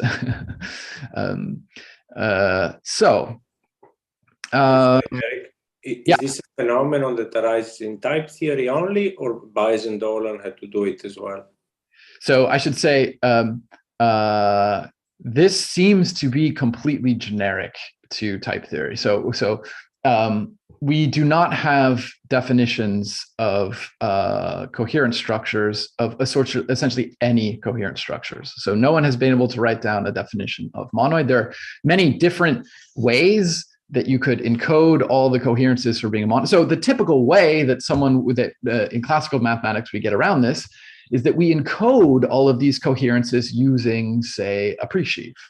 But this is circular because we're trying to set up the definition of what a monoid or a category or a presheaf even is. So we don't have those tools available. And this problem of having a sort of runaway coherence condition has plagued every attempt to come up with a definition of coherent structures on types that I know of. So I like this approach for reasons that I'm going to get to next.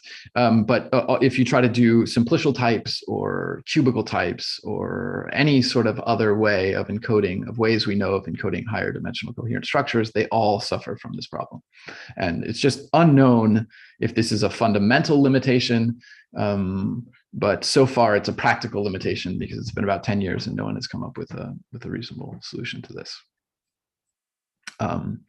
Okay, so now in practice, so if looking back here at what these, so let me go back to our picture over here about what these higher dimensional mu pluses and eta pluses and what they were doing is they're substituting trees, they're rewriting trees, they're substituting trees into other trees. They're rewriting syntax in a fairly elementary way somehow. And in fact, you can give inductive definitions of mu and eta. Very straightforward. I mean, it's a sort of functional programming exercise to define how to paste together trees in this way, how to substitute trees into each other, given that they're well formed. It's not, as definitions go, it's not a problem. The problem is that you need to prove infinitely often that these are associative when they sort of like are clearly associative. So with that in mind, the sort of idea that I've been working with for some time is that these operators should not be definitions, but these operators should be primitive operators of type theory. When we move to type theory where we want to define higher dimensional structures and higher dimensional types, we need operators to control higher dimensional syntax, to manipulate higher dimensional syntax in a nice way. And type theory should be equipped with such operators. And in practice, what this means is adjusting the normal forms of how these operators compose. And in other words, another way, so if you think of the kinds of expressions you can write for mu's and etas in sort of the formal theory of a polynomial monad, they're just bracketed in different ways. They're just going to be expressions that look like monoid expressions. And so what I've done is built a type theory where these normalize by moving all the parentheses to the right and dropping the units when it sees units. So you can do this by adding some definitional equations which modify the normal forms of these operators when they are abstract. Okay, so if you do that, if you modify the behavior of these two operators, then the problem is in a certain sense solved. You can continue, you can actually make the definition of open-topic type go through. But solution exclamation point question mark make mu and eta primitive.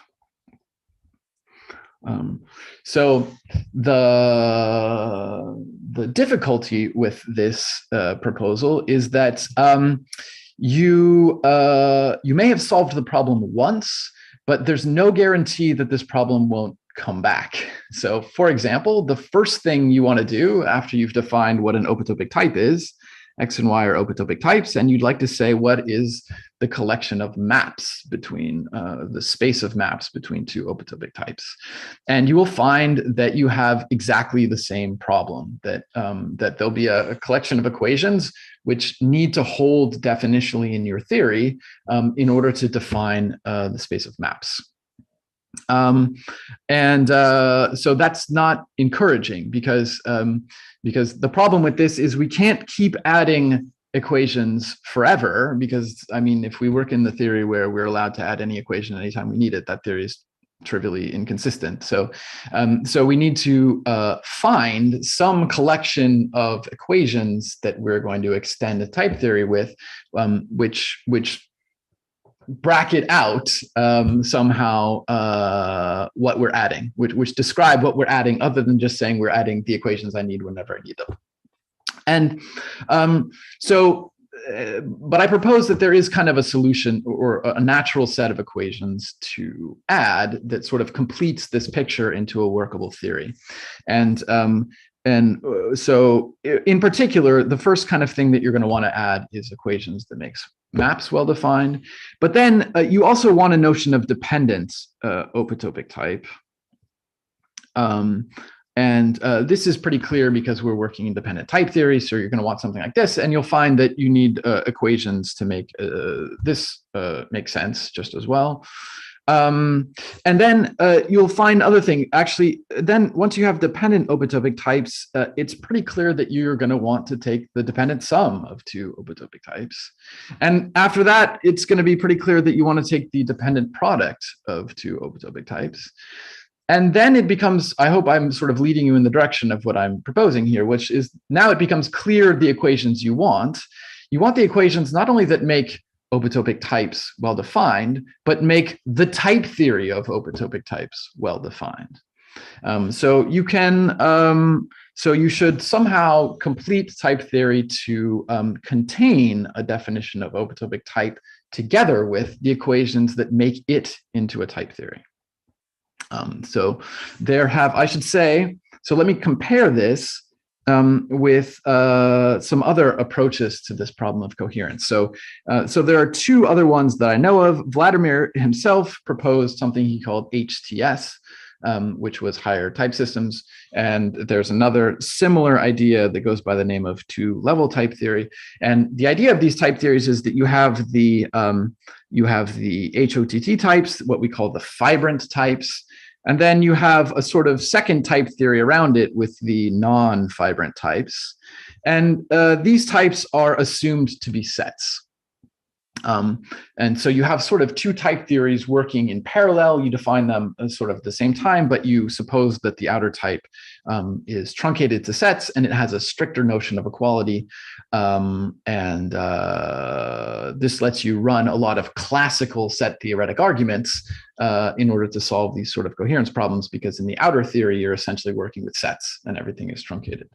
So this has the advantage that you probably can do everything you want in this theory, because everything we sort of know how to do mathematically by having set theoretic presentations, you should sort of be able to lift into a theory like this.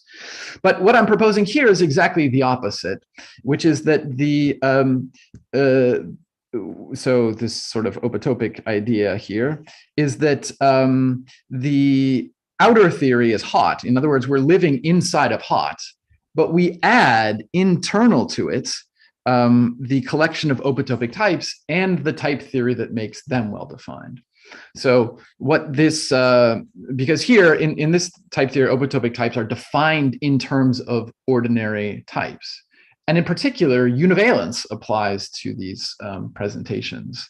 So the type of open-topic types is itself univalent. So I don't know. So it seems like that what's happening here is that for whatever reason, when we move to higher algebra, one has to define the notion of type and the notion of presentation of a type in parallel to each other. They're sort of not independent of each other anymore. And I sort of submit that this notion of open-topic type is a reasonable, is a natural one because of its connection with inductive type. So let me finish by just saying what happens in practice. So I've sort of implemented this kind of thing in Agda, because modern proof assistant lets you play around a little bit with the definitional equality, so you can add the equations that make this type theory well defined. And so let me say some of the things that you can do in it, so first of all, you can make a bunch of definitions. So things that you can define infinity groupoids. That's a good first step. You can define infinity one categories. You can define, in fact, more generally, you can define infinity n categories. And you can also define, let me call them infinity planar operads, so some restricted kinds of operads and their algebras. So all of these things become sort of definable from open-topic types. So if you go a little bit further, there's multiple versions of optopic types. One of them starts with the identity monad, where we take the initial monad to be this one, right? So the trivial monad. And that's the one that I've implemented so far. And you get definitions of all these higher structures. You can go a little bit further and you can take the monad of finite sets, because it's actually possible to make sort of versions of the universe of finite sets somehow, where you strictify these equations as well. And if you do this, then you'll have definitions of symmetric monoidal. And I think this is very much could be implemented infinity n categories as well. That works just fine. For example, E infinity. Oh, I should have set up here. You have A infinity groups and monoids. But here you would have E infinity groups and monoids. And then there's actually an even better choice, if you let me go really far, which is I could just I could strictify the monad of types itself. And in this case, I claim that then you get a definition of arbitrary polynomial monad, meaning with no restrictions on the level of the constructors or neither on the directions. So you would actually be able to have operations whose input arities were circles or toruses or things like this. I mean, an arbitrary polynomial monad in type theory should allow for these kind of bizarre things, but in order to get there, you need actually strict models of the monad for the universe. Okay, so this is implemented today in Agda. So let me just, do I have 2 more minutes to finish off? So I want to maybe one more minute. 1 more minute.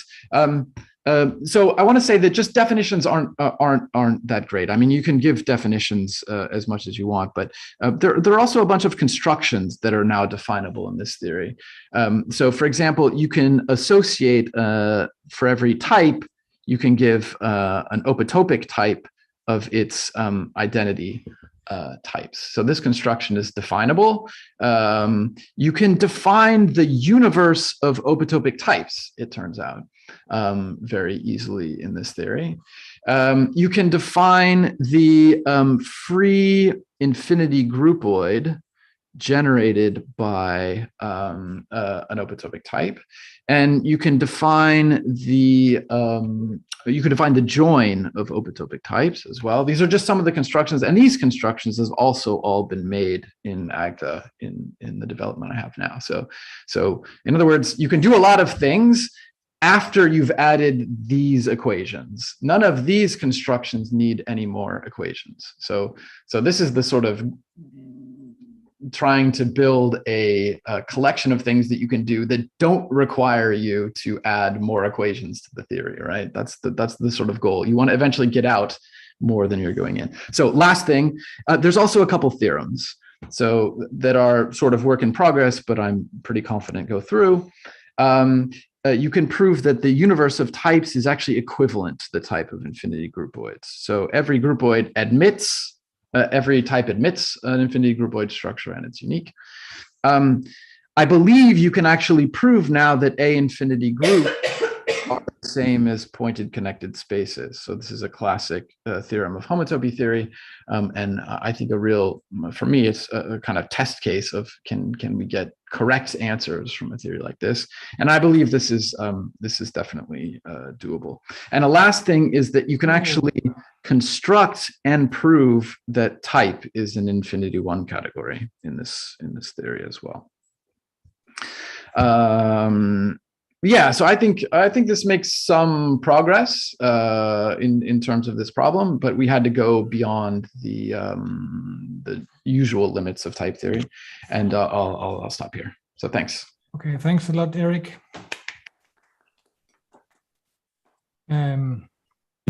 Sorry for letting him go over time. Sorry. Questions? I guess I'll ask the question that's the same as what I type, which is you talked about the relationship to 2-level type theory, but I was also curious about the relationship to the Solomon real stuff. which seems like it might be more similar in spirit, actually. Well, so their theory is synthetic in a certain sense, right? So in their theory, infinity one category doesn't have a definition, right? It's a type satisfying a certain property. And so this is great for doing formal infinity one category theory, and it's a really neat theory that I think is really is great. So I think it's cool. But it has the disadvantage that we can't define concrete infinity one categories. So, for example, there's not an infinity one category of monoids, as far as I know, or even an infinity one category of types, I think. So the sort of difficulty with having the formal theory is that we often use category theory when we want to instantiate it with particular structures. They form categories, and that's sort of absent from that theory. So a desiderata here is that we can define infinity categories containing the objects that we want. So this is a kind of not synthetic version, I think, or an attempt to be one. Sorry, yes. What kind of infinity one category are you defining?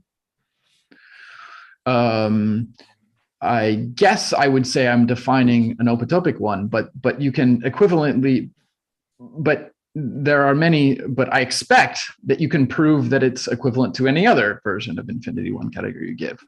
So for example, you can define, once you have U as a category, you can define maps from delta to U, and this will give you a notion of simplicial type. And so you can repeat the definition of quasi-category, if you like, or Siegel space. And you would expect it to be provably the same as mine. So we're not quite there yet, but yeah.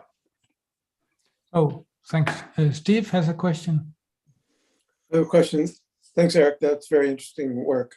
I especially like these results that you mentioned in the conclusion there, that the types are equivalent to the infinity groupoids. It's a kind of internal version of Lumsdane's theorem or the Vandenberg-Garner theorem or something like that. And that the object type of all types or something like that is an infinity one category. That's really cool stuff. And a related phenomenon that came up in my conversation briefly during my talk there, in my conversation with Joachim, is that maybe it's a different approach to the same issue of how do you add the monad laws to your polynomial endofunctor with this monad structure. You can give it the monad structure, but then how do you get the equations to hold? Was that when you have a universe and then you make the monad you make the polynomial out of the universe, if the universe has sigmas and pi's and so on, then that polynomial endofunctor has the structure for a monad. And as Joachim observed, it's terminal in the infinity categorical sense. And so it satisfies the laws as well, kind of for free. And you don't have to put them in. So there are certain cases, like the natural model with sigmas and pi's, or the universe in an infinity topos, where you get the monad laws for free. Mm-hmm. And I don't exactly understand why that is the case, nor do I know how to leverage that or take advantage of it in order to solve the problem that you're addressing. Do you have any insight into that, or do you know what I mean, first of all? Or is that yeah, too absolutely, obscure? absolutely. Yeah. So from a sort of invariant standpoint, it's sort of clear that if the universe is terminal for Cartesian maps, then it's necessarily a monad because compose it with itself, and it admits a unique map back, and this map must be coherent because every composite with itself must be the same map, and so on. So yeah, I think this intuition is great, and it turns out to work in the formalization we have of type theory. So you can prove these things at any level. So you can see that that phenomenon is kind of is actually working in a sense. It's making the universe into this polynomial monad. Right. But then the obvious, or not, the sort of gap in that is that you can't say what you mean by that. Right. Yeah, that's the problem. So that's the thing that sort of is left over that one still has to sort of tackle somehow. And yeah, this is my attempt at tackling that. Yeah. Okay. Okay. Thanks.